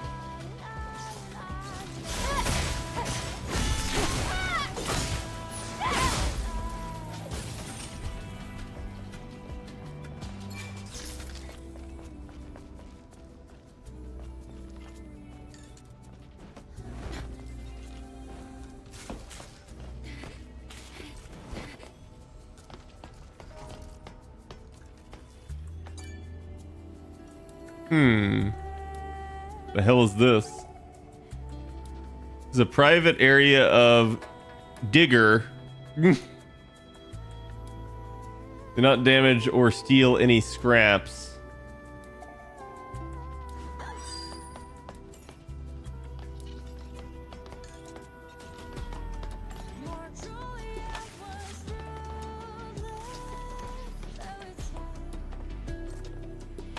Something tells me there's gonna be like a character here. Oh, or maybe that. Okay.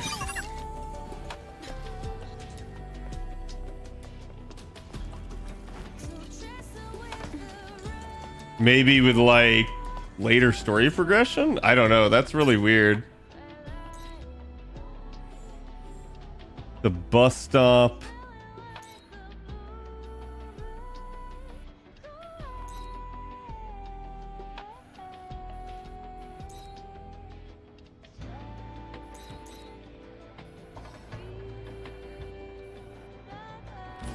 I'm just concerned as to like what's what and like how I'm gonna open that thing. But I guess it doesn't matter.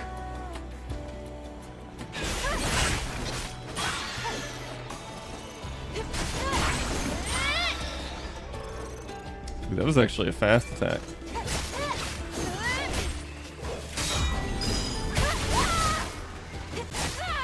Wait, how do I dodge behind someone again, chat? Isn't it like L1 plus circle?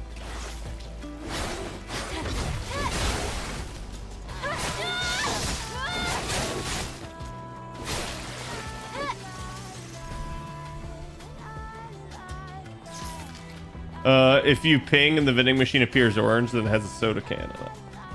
Wait, really? You're talking about, shit, how do I ping again? How do I ping? Oh, that's pause. Oh. Oh. Okay, there we go.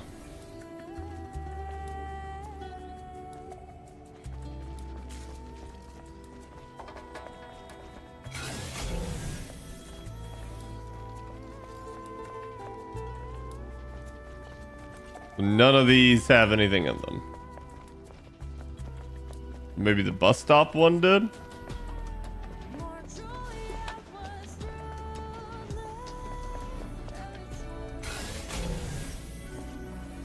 Nope.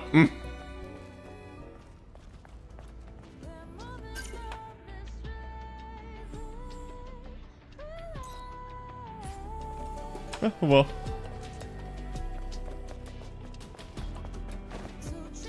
So it's just the dodge button. I keep hitting the parry button then. That's probably my problem.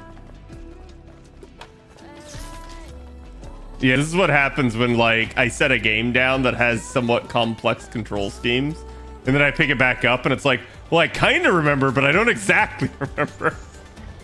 And then I start doing dumb. Ow! What the? Bro! What? Who's communicating in the airborne scorching? Oh my god. I'll check. It doesn't seem to have been intentional. The signal being broadcast across several frequencies. Oh my god, dude. I know what this is. I regret aggroing these assholes. It certainly wouldn't hurt to check it out. That is, if you're feeling inclined toward a little neighborly help.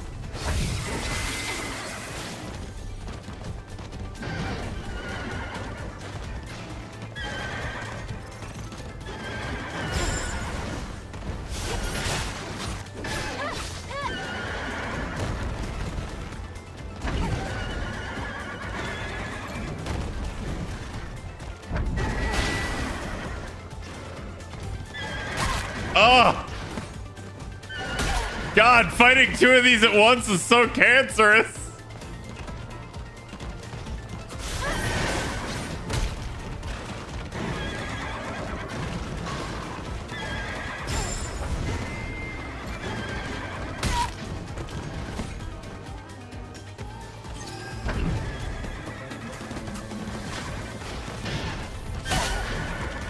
I can't even, like, get in there.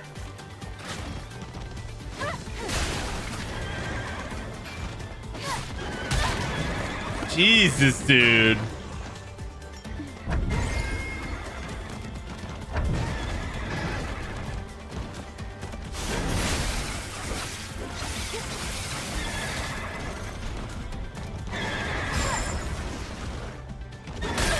Oh my god!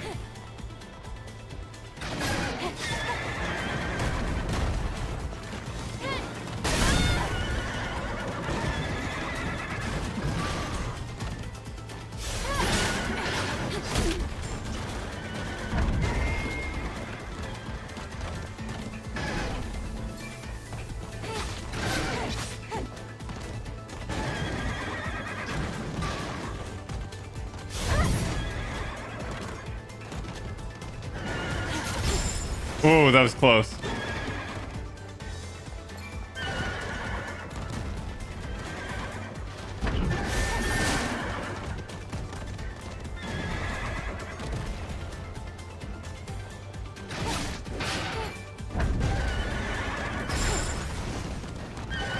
Oh my god! Come on! Fuck off! Okay. Now it's just the one.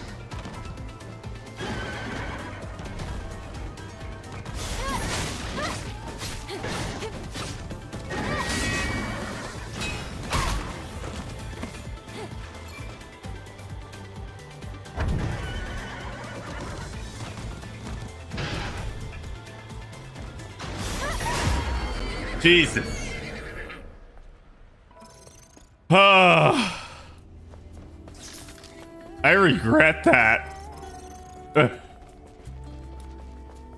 I know I'm rusty, but goddamn.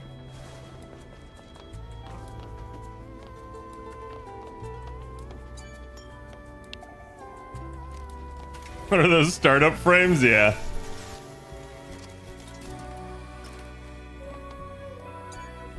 I don't think I've gotten anything to use in this.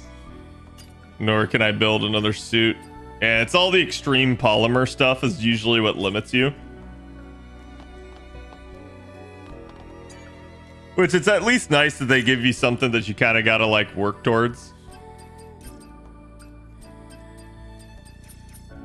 Still have no idea what the other unlocks are. Don't really have anything I can buy at the moment with that singular upgrade. Okay.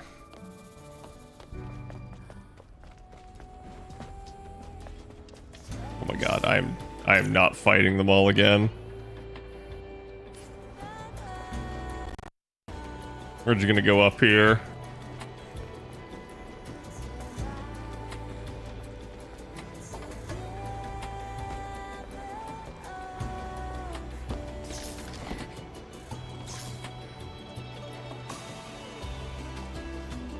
Hmm.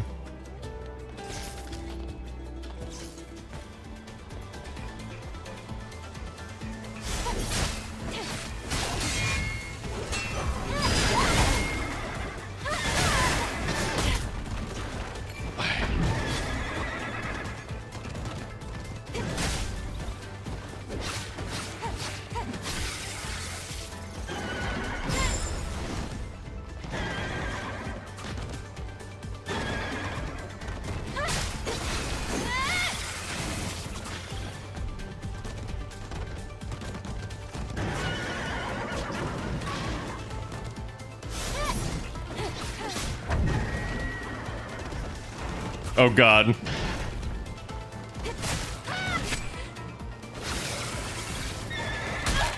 Bro.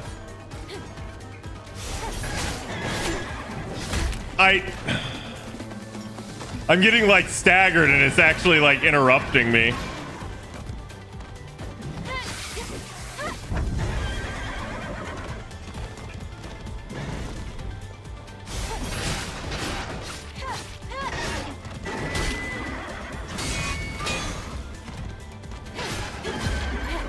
There we go.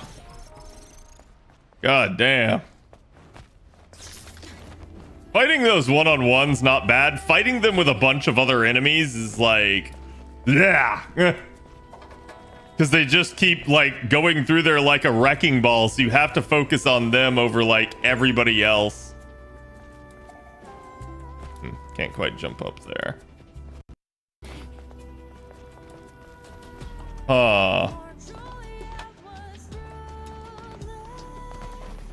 Yeah, that feels like you're supposed to like use that like a ramp. Roving gang squads, yeah.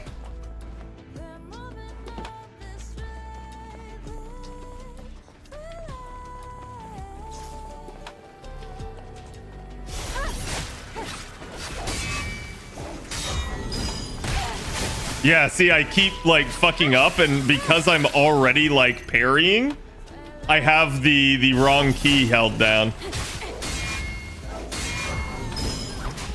And see, right there, I tried to actually dodge through her. What? That's a side dodge, and it still didn't work. I feel like I'm just getting my butt kicked right now.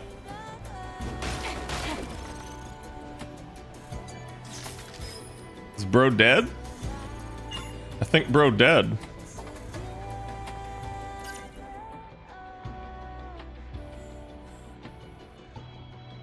Oh, so it looks like I might have been able to jump down there. Let's not. That seems a little too steep. And see, then there's segments like this where like... Oh my god.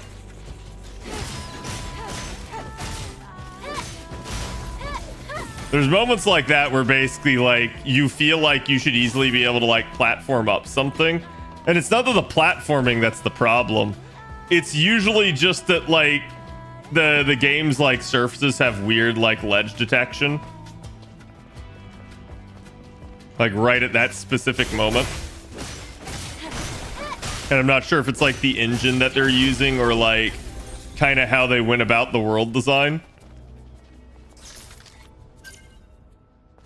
Okay, so let's go back this way.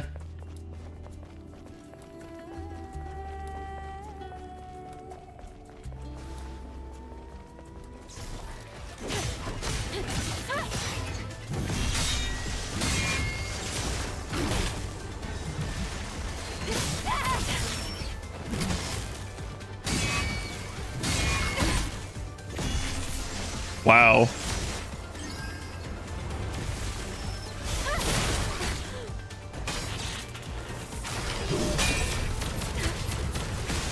Come on, game!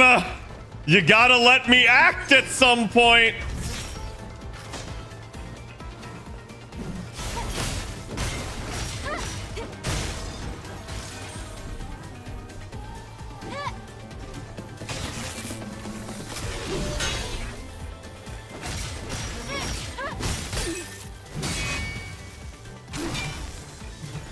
Yeah, I think one of my biggest issues with the way the game actually functions is just the like the amount of anticipation you have to do, because like you go to like block or parry and like it's just poorly timed basically.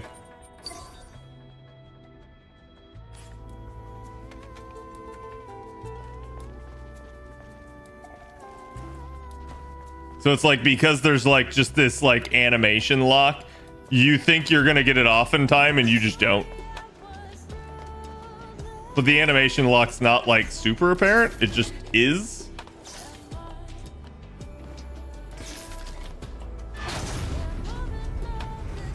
Oh, in combat. With what?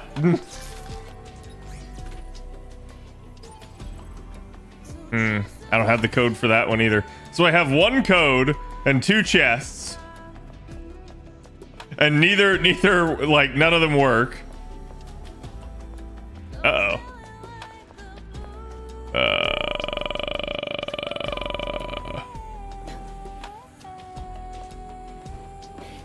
Oh, thank God, it has, like, snapping. So that's actually a very similar mechanic to the Jedi series for Star Wars, the Jedi Survivor and Fallen Jedi Order.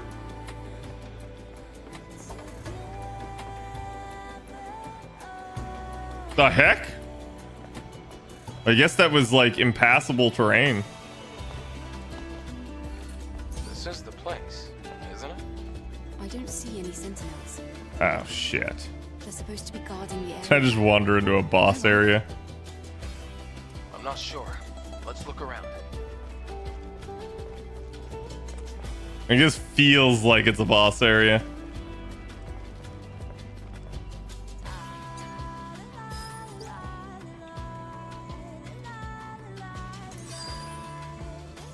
Oh God.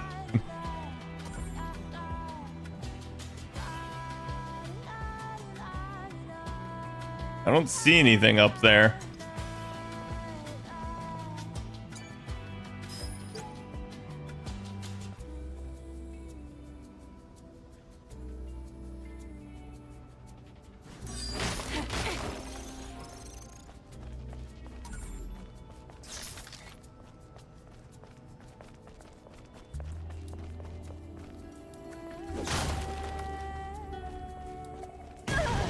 Damn it. There's no way in hell I'm gonna be able to fend off a monster with no health.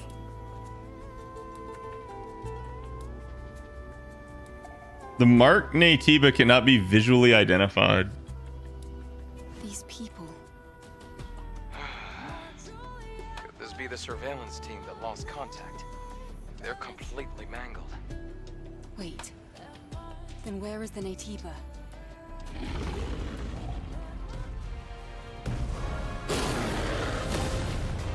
Oh, great. It's the boss from earlier. Look!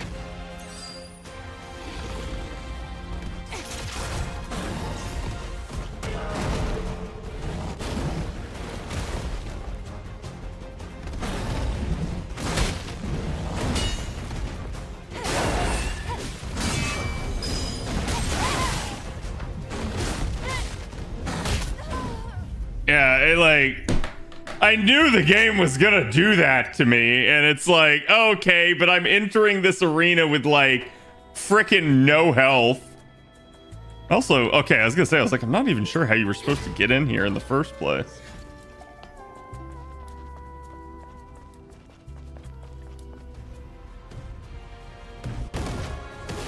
Look!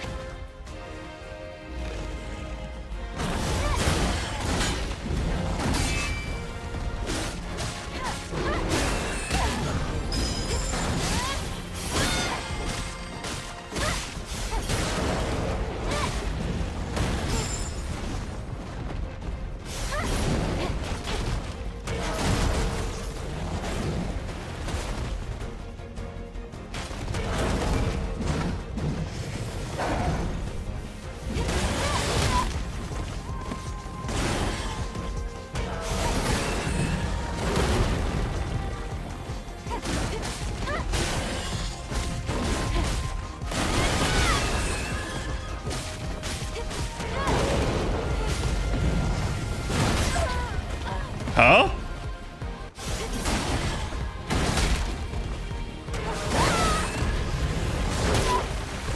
Bro.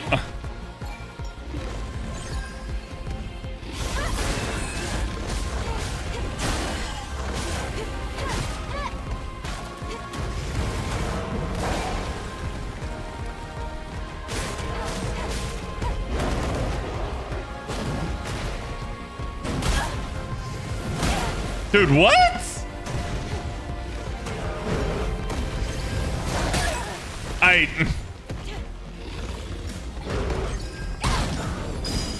Bro, I can't even get away from you in order to heal.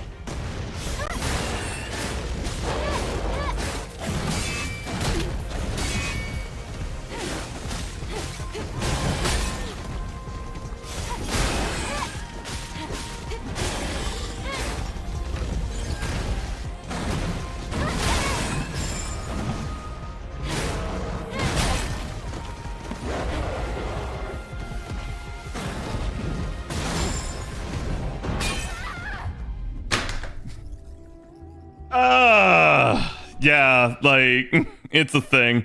It's weird because I beat the first version of him so easily. This one definitely has a different moveset. But, like, he also doesn't do that many more parryable moves. A lot of his moves are just this, like, hey, you gotta dodge. But the timing of the dodge is freaking weird.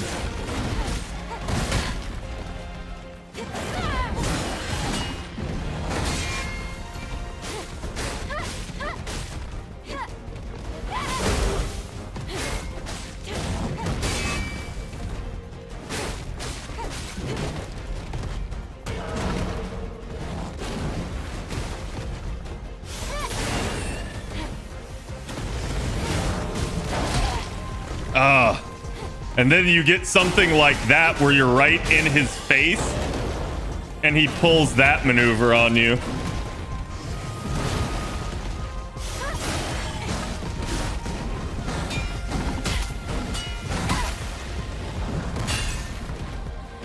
Like, none of that got parried.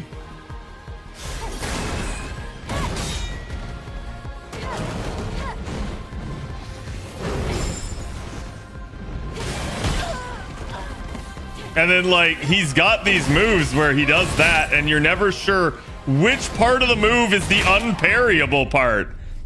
Like, what the fuck? I'm like, do I have to keep dodging? No, if you keep dodging, you'll get hit. So you only dodge the one undodgeable, and then the rest you gotta parry somehow.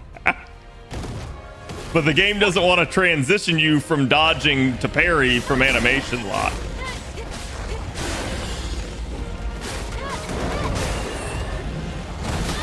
Like, what? How do you dodge that at perfect track?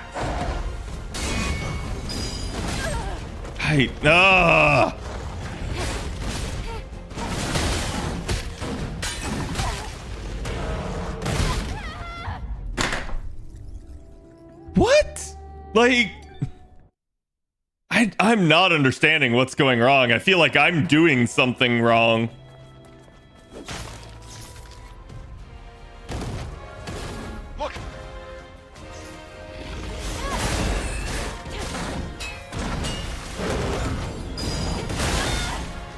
And see, like, I'm not getting that dodge behind either for some reason.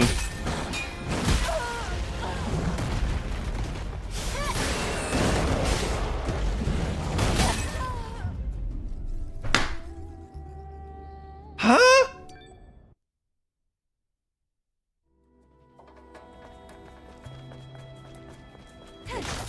Like, it feels like the game's considering it like panic dodging or something.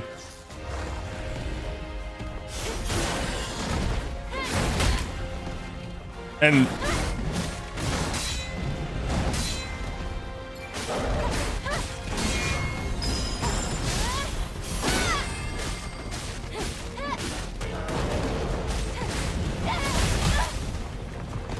so that was me attempting to interrupt his move.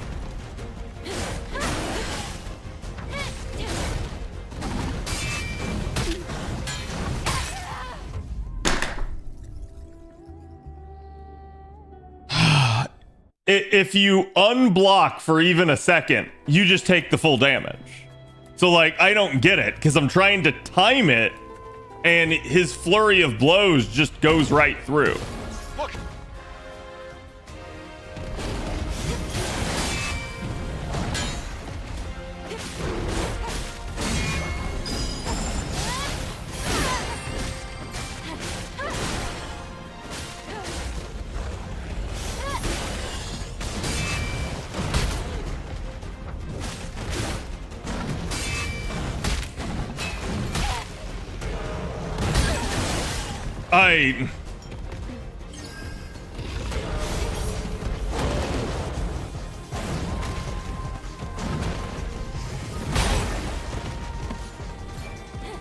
What?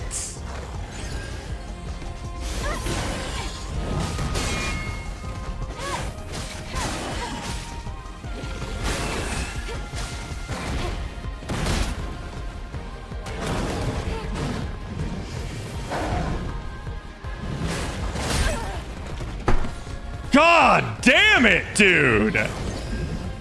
That move is such ass!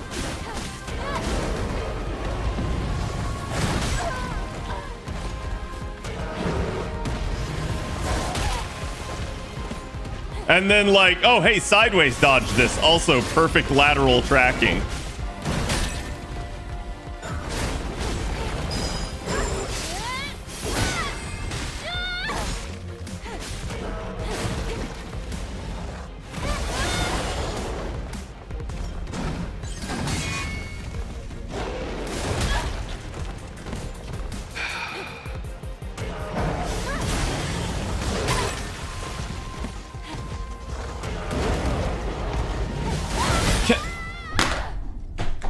I can't do anything. It's constant unblockables. Like, let me hit.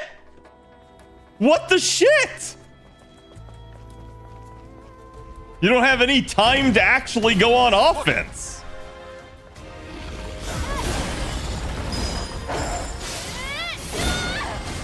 You basically have to wait for him to do a move like that.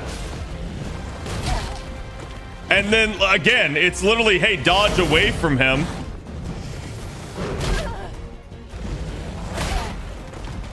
And even if you block, it still goes through.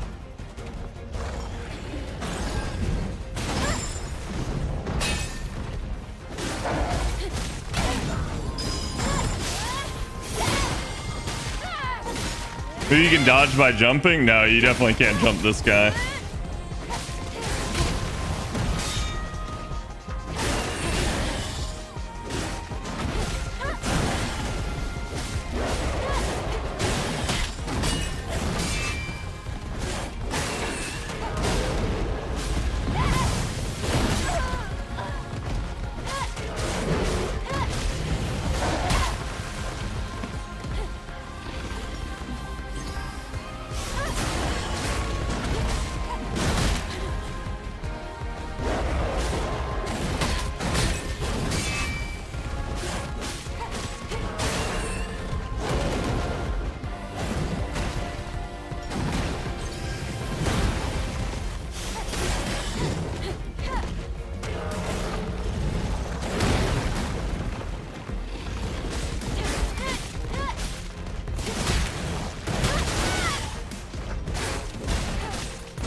You can perfect dodge them though if you time it right? Cool. Blue, what direction do I dodge? I've tried every direction. Like, I have literally tried dodging sideways, forward, backward. It does not matter. He kills me. Like, that's what I'm not understanding is the yellow is normally dodge to the side. Either direction to the side, he perfect tracks and kills me. And I'm like, when am I supposed to dodge? Look!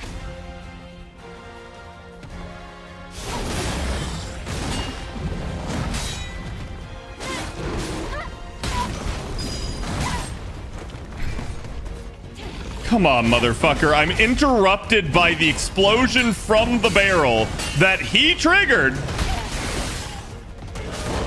Just kill me. It was a fucking awful one. And it's like, I don't get it. It's the small slowdown and glow red. Yeah, I know what perfect dodge is. There's no way in hell I'm going to perfect dodge everything. Not when his attacks are such weird, windy moves. Look! Like, what the shit was that? And especially not when there's so much animation lock and you're trying to actually go on offense at some point.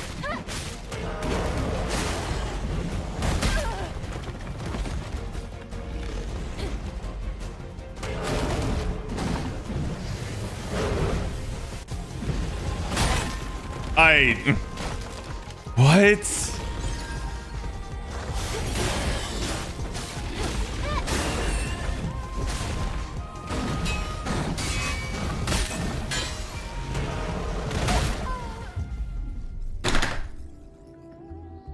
When's the dodge? Because I'm trying to dodge later and I just get hit. Like, I don't get that.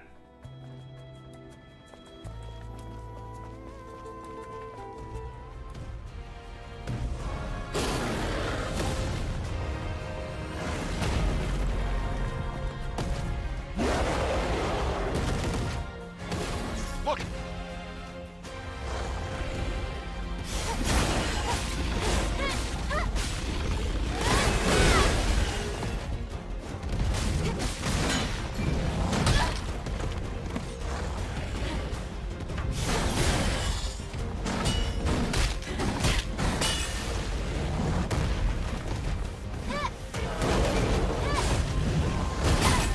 Yeah, even if I try to go through him there.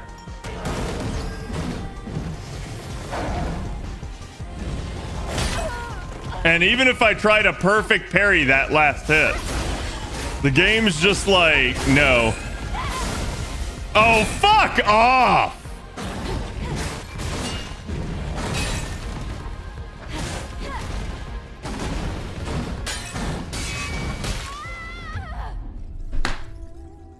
Like, it feels like nothing works against him.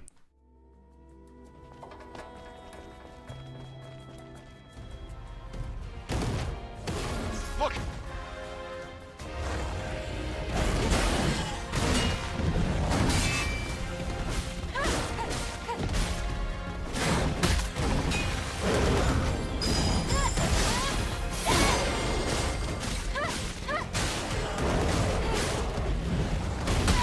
Yeah, that's... The timing of his animations are so fucking different.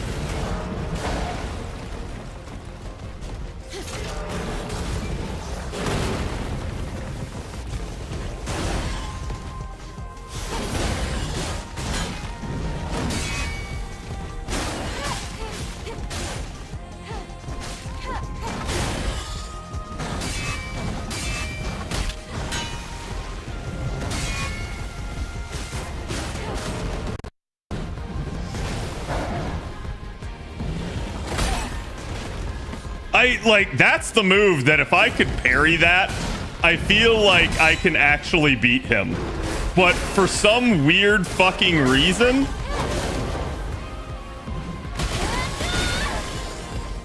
I can't. Yeah, that's... He just overwrites me.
Fuck off! Oh my god! Ah! That's so dumb.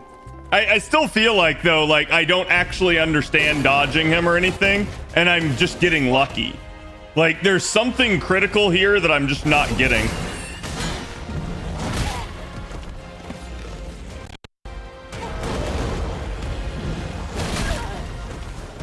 Like, what is the timing of that? No, just kill me, bro. Like, you got way too much damage on the opening.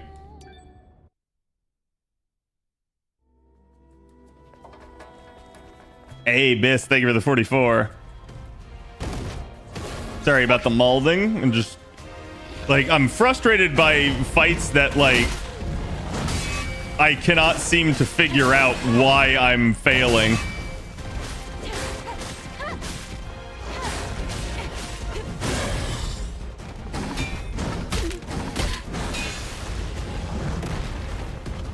Okay.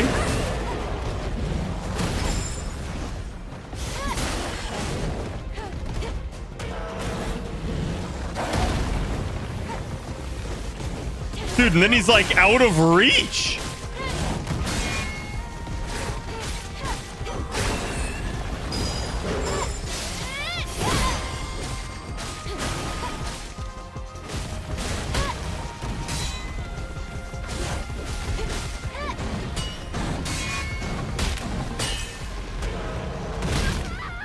Fuck off! Like, his body, his hitbox is so big. Like, even when you dodge, he still hits you. And it's like, it's dumb.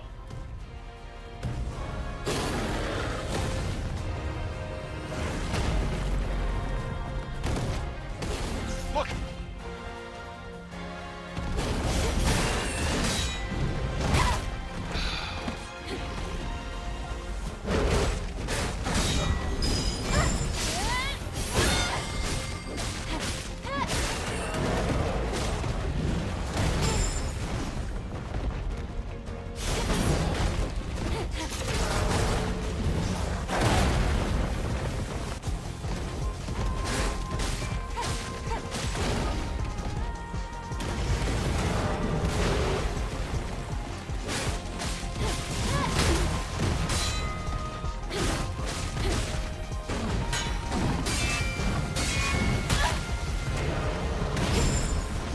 Yeah, like, the only way out of that appears to be perfect dodge.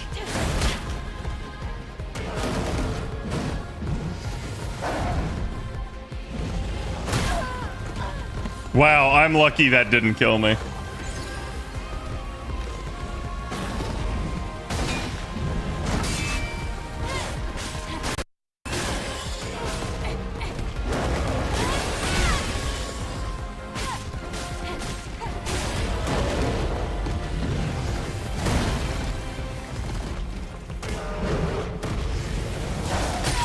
What the?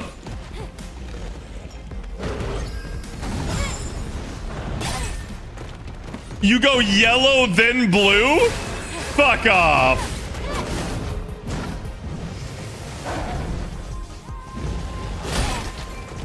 So that's trying to dodge the second hit.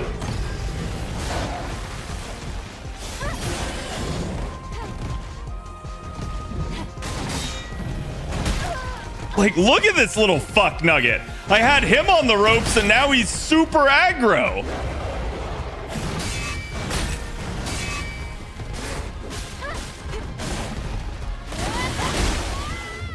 He still killed me through it. Unbelievable. This guy's just bullshit. It's not even a level thing. Like, he basically just does so much damage with such a big hitbox and such huge, like, fucking timing of his like attack window that it's ridiculous. He's way harder than the first version of him that you fought.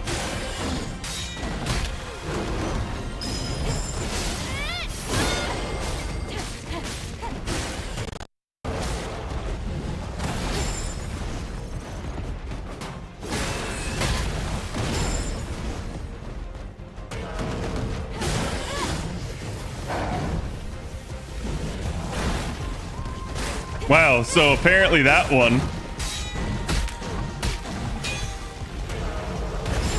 You need to go right.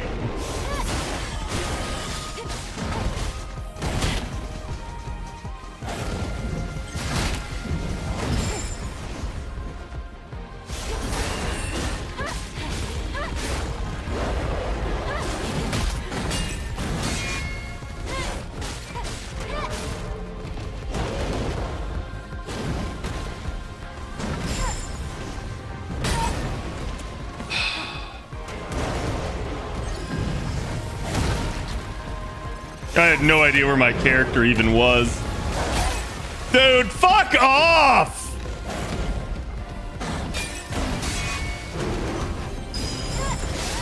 Thank you!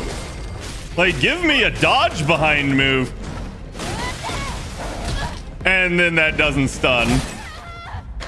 Unbelievable, man. Like, he just actually goes through your shit sometimes. Even when you have a move that stuns him, he just says, nope. Look!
Bye, chat.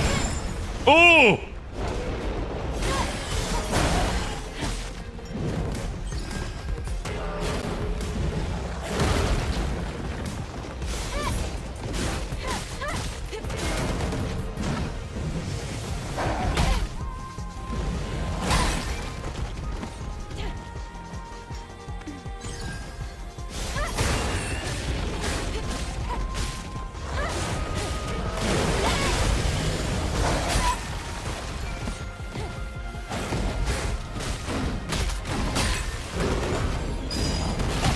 Oh, fuck off! No way was I going sideways!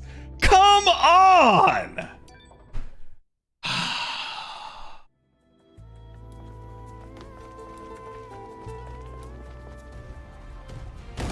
I don't know. Like, part of it's the control scheme. I got robbed right there.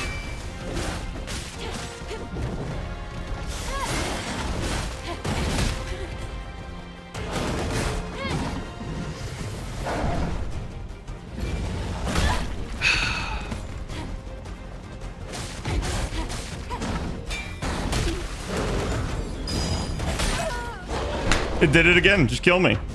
If you're not gonna let me dodge behind game because my joystick is ever so slightly at like 1 degree off of a perfect 90-degree angle, then like I don't give a shit anymore. Like at that point, just kill me because the game requires perfection. Look!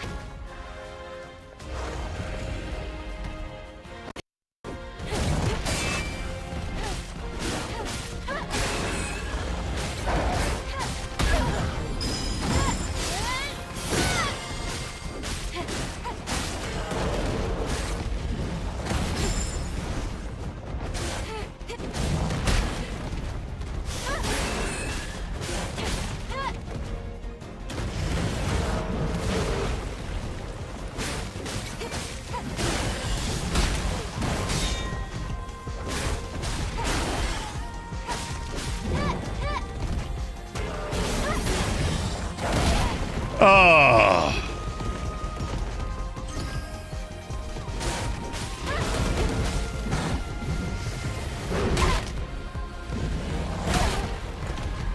And if you get hit by one, you get hit by both.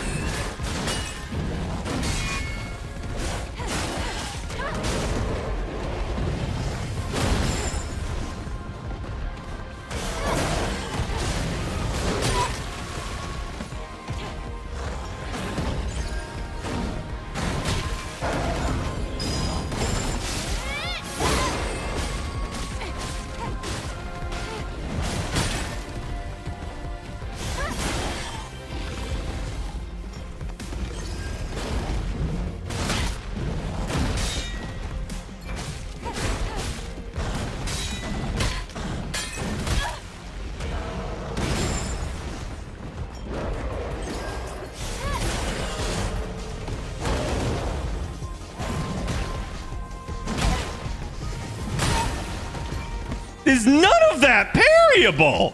Like, what? Even the block didn't do anything to it.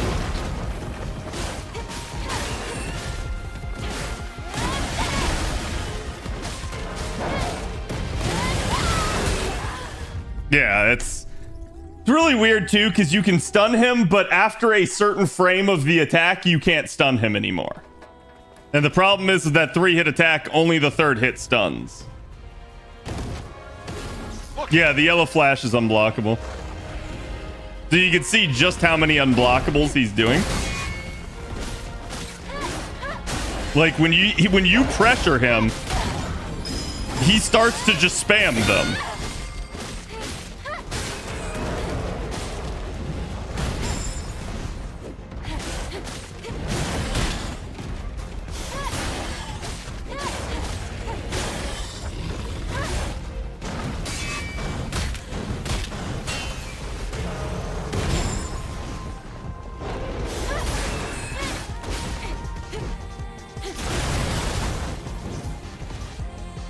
What? Why did that break camera?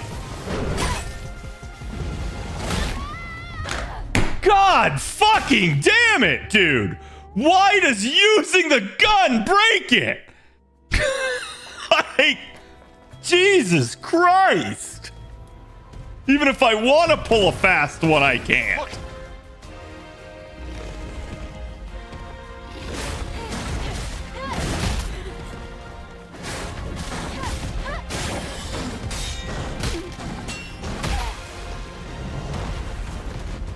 Oh, nice non-yellow move there. Even though that in fact is an unblockable, the game did not indicate it was.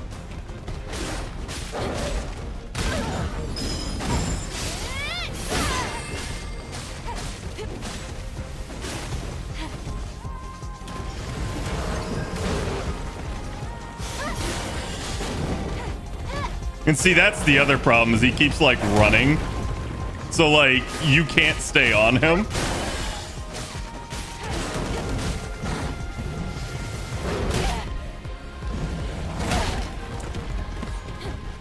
Like I said, get hit by one, get hit by both.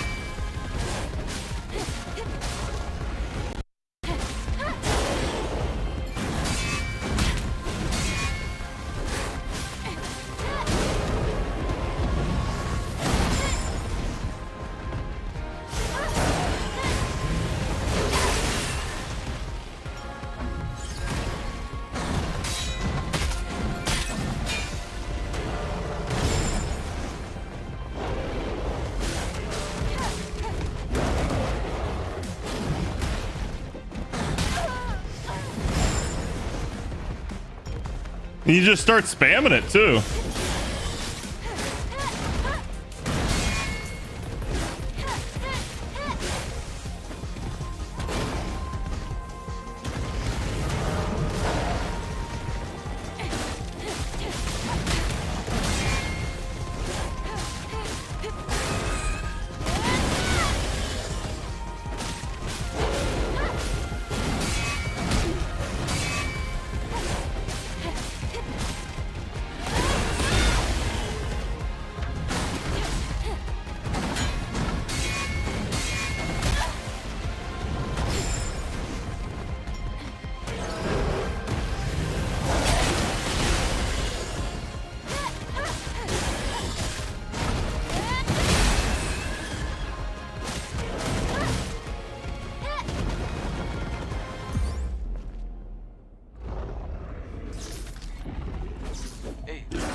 fine. Is this a subspecies of what we encountered in 807? What's it doing here? Looks like it caught the Sentinels in an ambush. I hate to deliver bad news. Like, I don't even feel good about that. It just feels bullshit. And it feels like at the end, he spams, so you have to spam in order to beat him, is the only way it works. And it's like, what the fuck? Thank you, Chad. Yeah, I don't know. He did not feel like a fun one to me. Some of the prior boss fights have actually felt like there was a cadence to them. There was a dance, and it was good. That one just felt like you had to perfect dodge, like just about everything.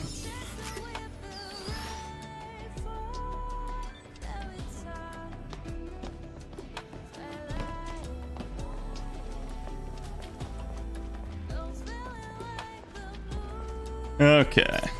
A win is a win. It is indeed. Like, I never have to do that again, thank God. Or at least, you know, if I have to do it again, it's probably going to be like the same boss in a different area, but now I kind of know. But yeah, like I said, the first time you fight that dude, I actually really liked the fight because it was very straightforward, and like it was this like dodge, parry, dodge, parry type deal. This one, it was like parry everything you possibly can, perfect dodge everything you possibly can.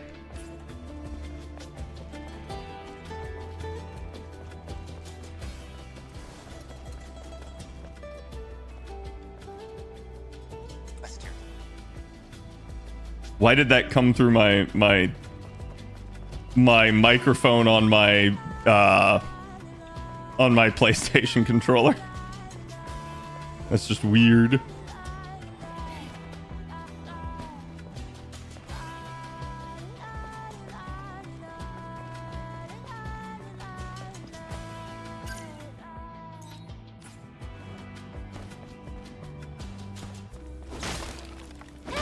I probably shouldn't go down into a new area with like no freaking healing, but like at this point, if it kills me, it kills me. Like I said, that's maybe one of the game's biggest design issues, is there really is no penalty for death. It's just walk back. There's no corpse retrieval, no nothing. Which, I mean, like, to that degree, I don't mind, right? Like, it's not as stressful, but basically it also means that like you are totally free to be a lemming and just throw yourself into the jaws of defeat over and over again, like I just did. Until you get lucky.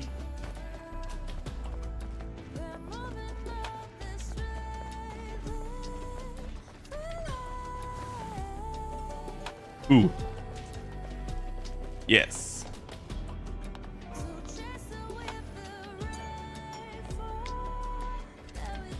Sometimes you just gotta get them reps in. Yeah, I mean, like, I'm okay with that, like the learning process of a boss.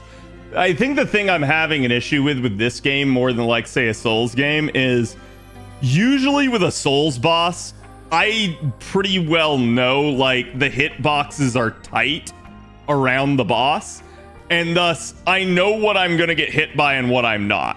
So it's very clear what I'm doing wrong. Whereas with this game, there's plenty of times where I don't feel like that's the case. And like, it actually feels like things that shouldn't hit you, and like things that you should have dodged, you didn't, and vice versa. Like so it's really kind of odd. Like, I can't stress this enough, guys. The timing for that boss's attacks where he hit the ground practically, and then I dodged. Like, you had to dodge when there was no time left to dodge. That's a perfect dodge. And you're like, huh? And the reason why it's a perfect dodge isn't that like you waited till the last second. It's your character just iframes through the actual hitbox of the enemy. That's why it's perfect dodge. And you're like, that seems wrong to me. That seems like the timing's off. So I have to keep like fighting that mental urge and tell myself, no, you have to dodge once you're already dead. Whereas in Dark Souls, it's like, no, I needed to dodge before that. So it's a different timing thing in this game, but it definitely bothers me some because to me, like, the logic of it seems off. But that's just how it is. It's just how this one is basically suited. So like until you adjust to that, you're gonna die repeatedly. Feels like telegraphs and frame times are wonky versus Souls games being pretty clear. Yeah, part of it is too that I think like the game slows down for you in the brief moment that it's about to occur, and that can actually like mess with your timing. So like for instance, if you guys saw the circle moves where I have to dodge behind him, the game will literally show you that the boss is going to do it, and then right before you're about to do it, it will slow the frames down, and then you got to do it. So like you're sitting here thinking, here it comes, I gotta time it, I'm gonna do it now, and you dodge too early. And you're like, in a weird way, it's the game's way of like giving you help, but it also, to someone that plays other action games, will like mess with them a little bit first. And I say that like I have no idea how it is in things like, I don't know, like PGR or something, because that's a little bit the combat style this maybe reminds me of some. So it's like, I don't know if like, you know, other games are very like forgiving like that, but you have the skills that make it easier. Yes, I do. I absolutely couldn't do it without it. If I didn't have that, like I tried doing perfect parries, for instance, like at the very beginning of the game, I went into the practice simulator and tried it. It was so hit or miss with the timings that I was just like, damn, this game's designed bad. And it was not until I unlocked the extension of the timing that I was like, oh, okay. Because it was almost like frame perfect was how it was without the extension.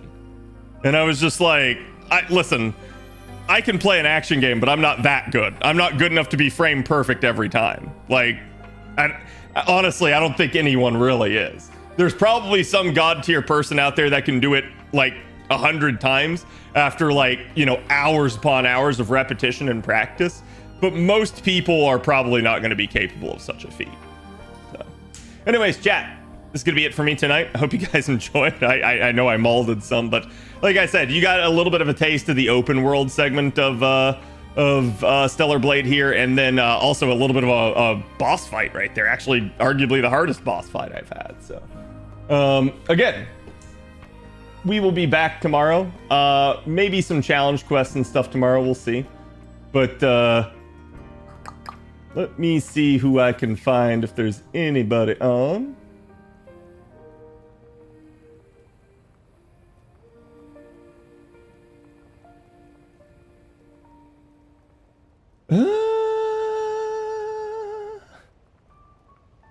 Me no see no one. No one that I know, anyways. Or at least that's like small enough to appreciate me. So I will go ahead and just end stream here. I hope to see you guys again tomorrow. Thank you guys for watching. Later.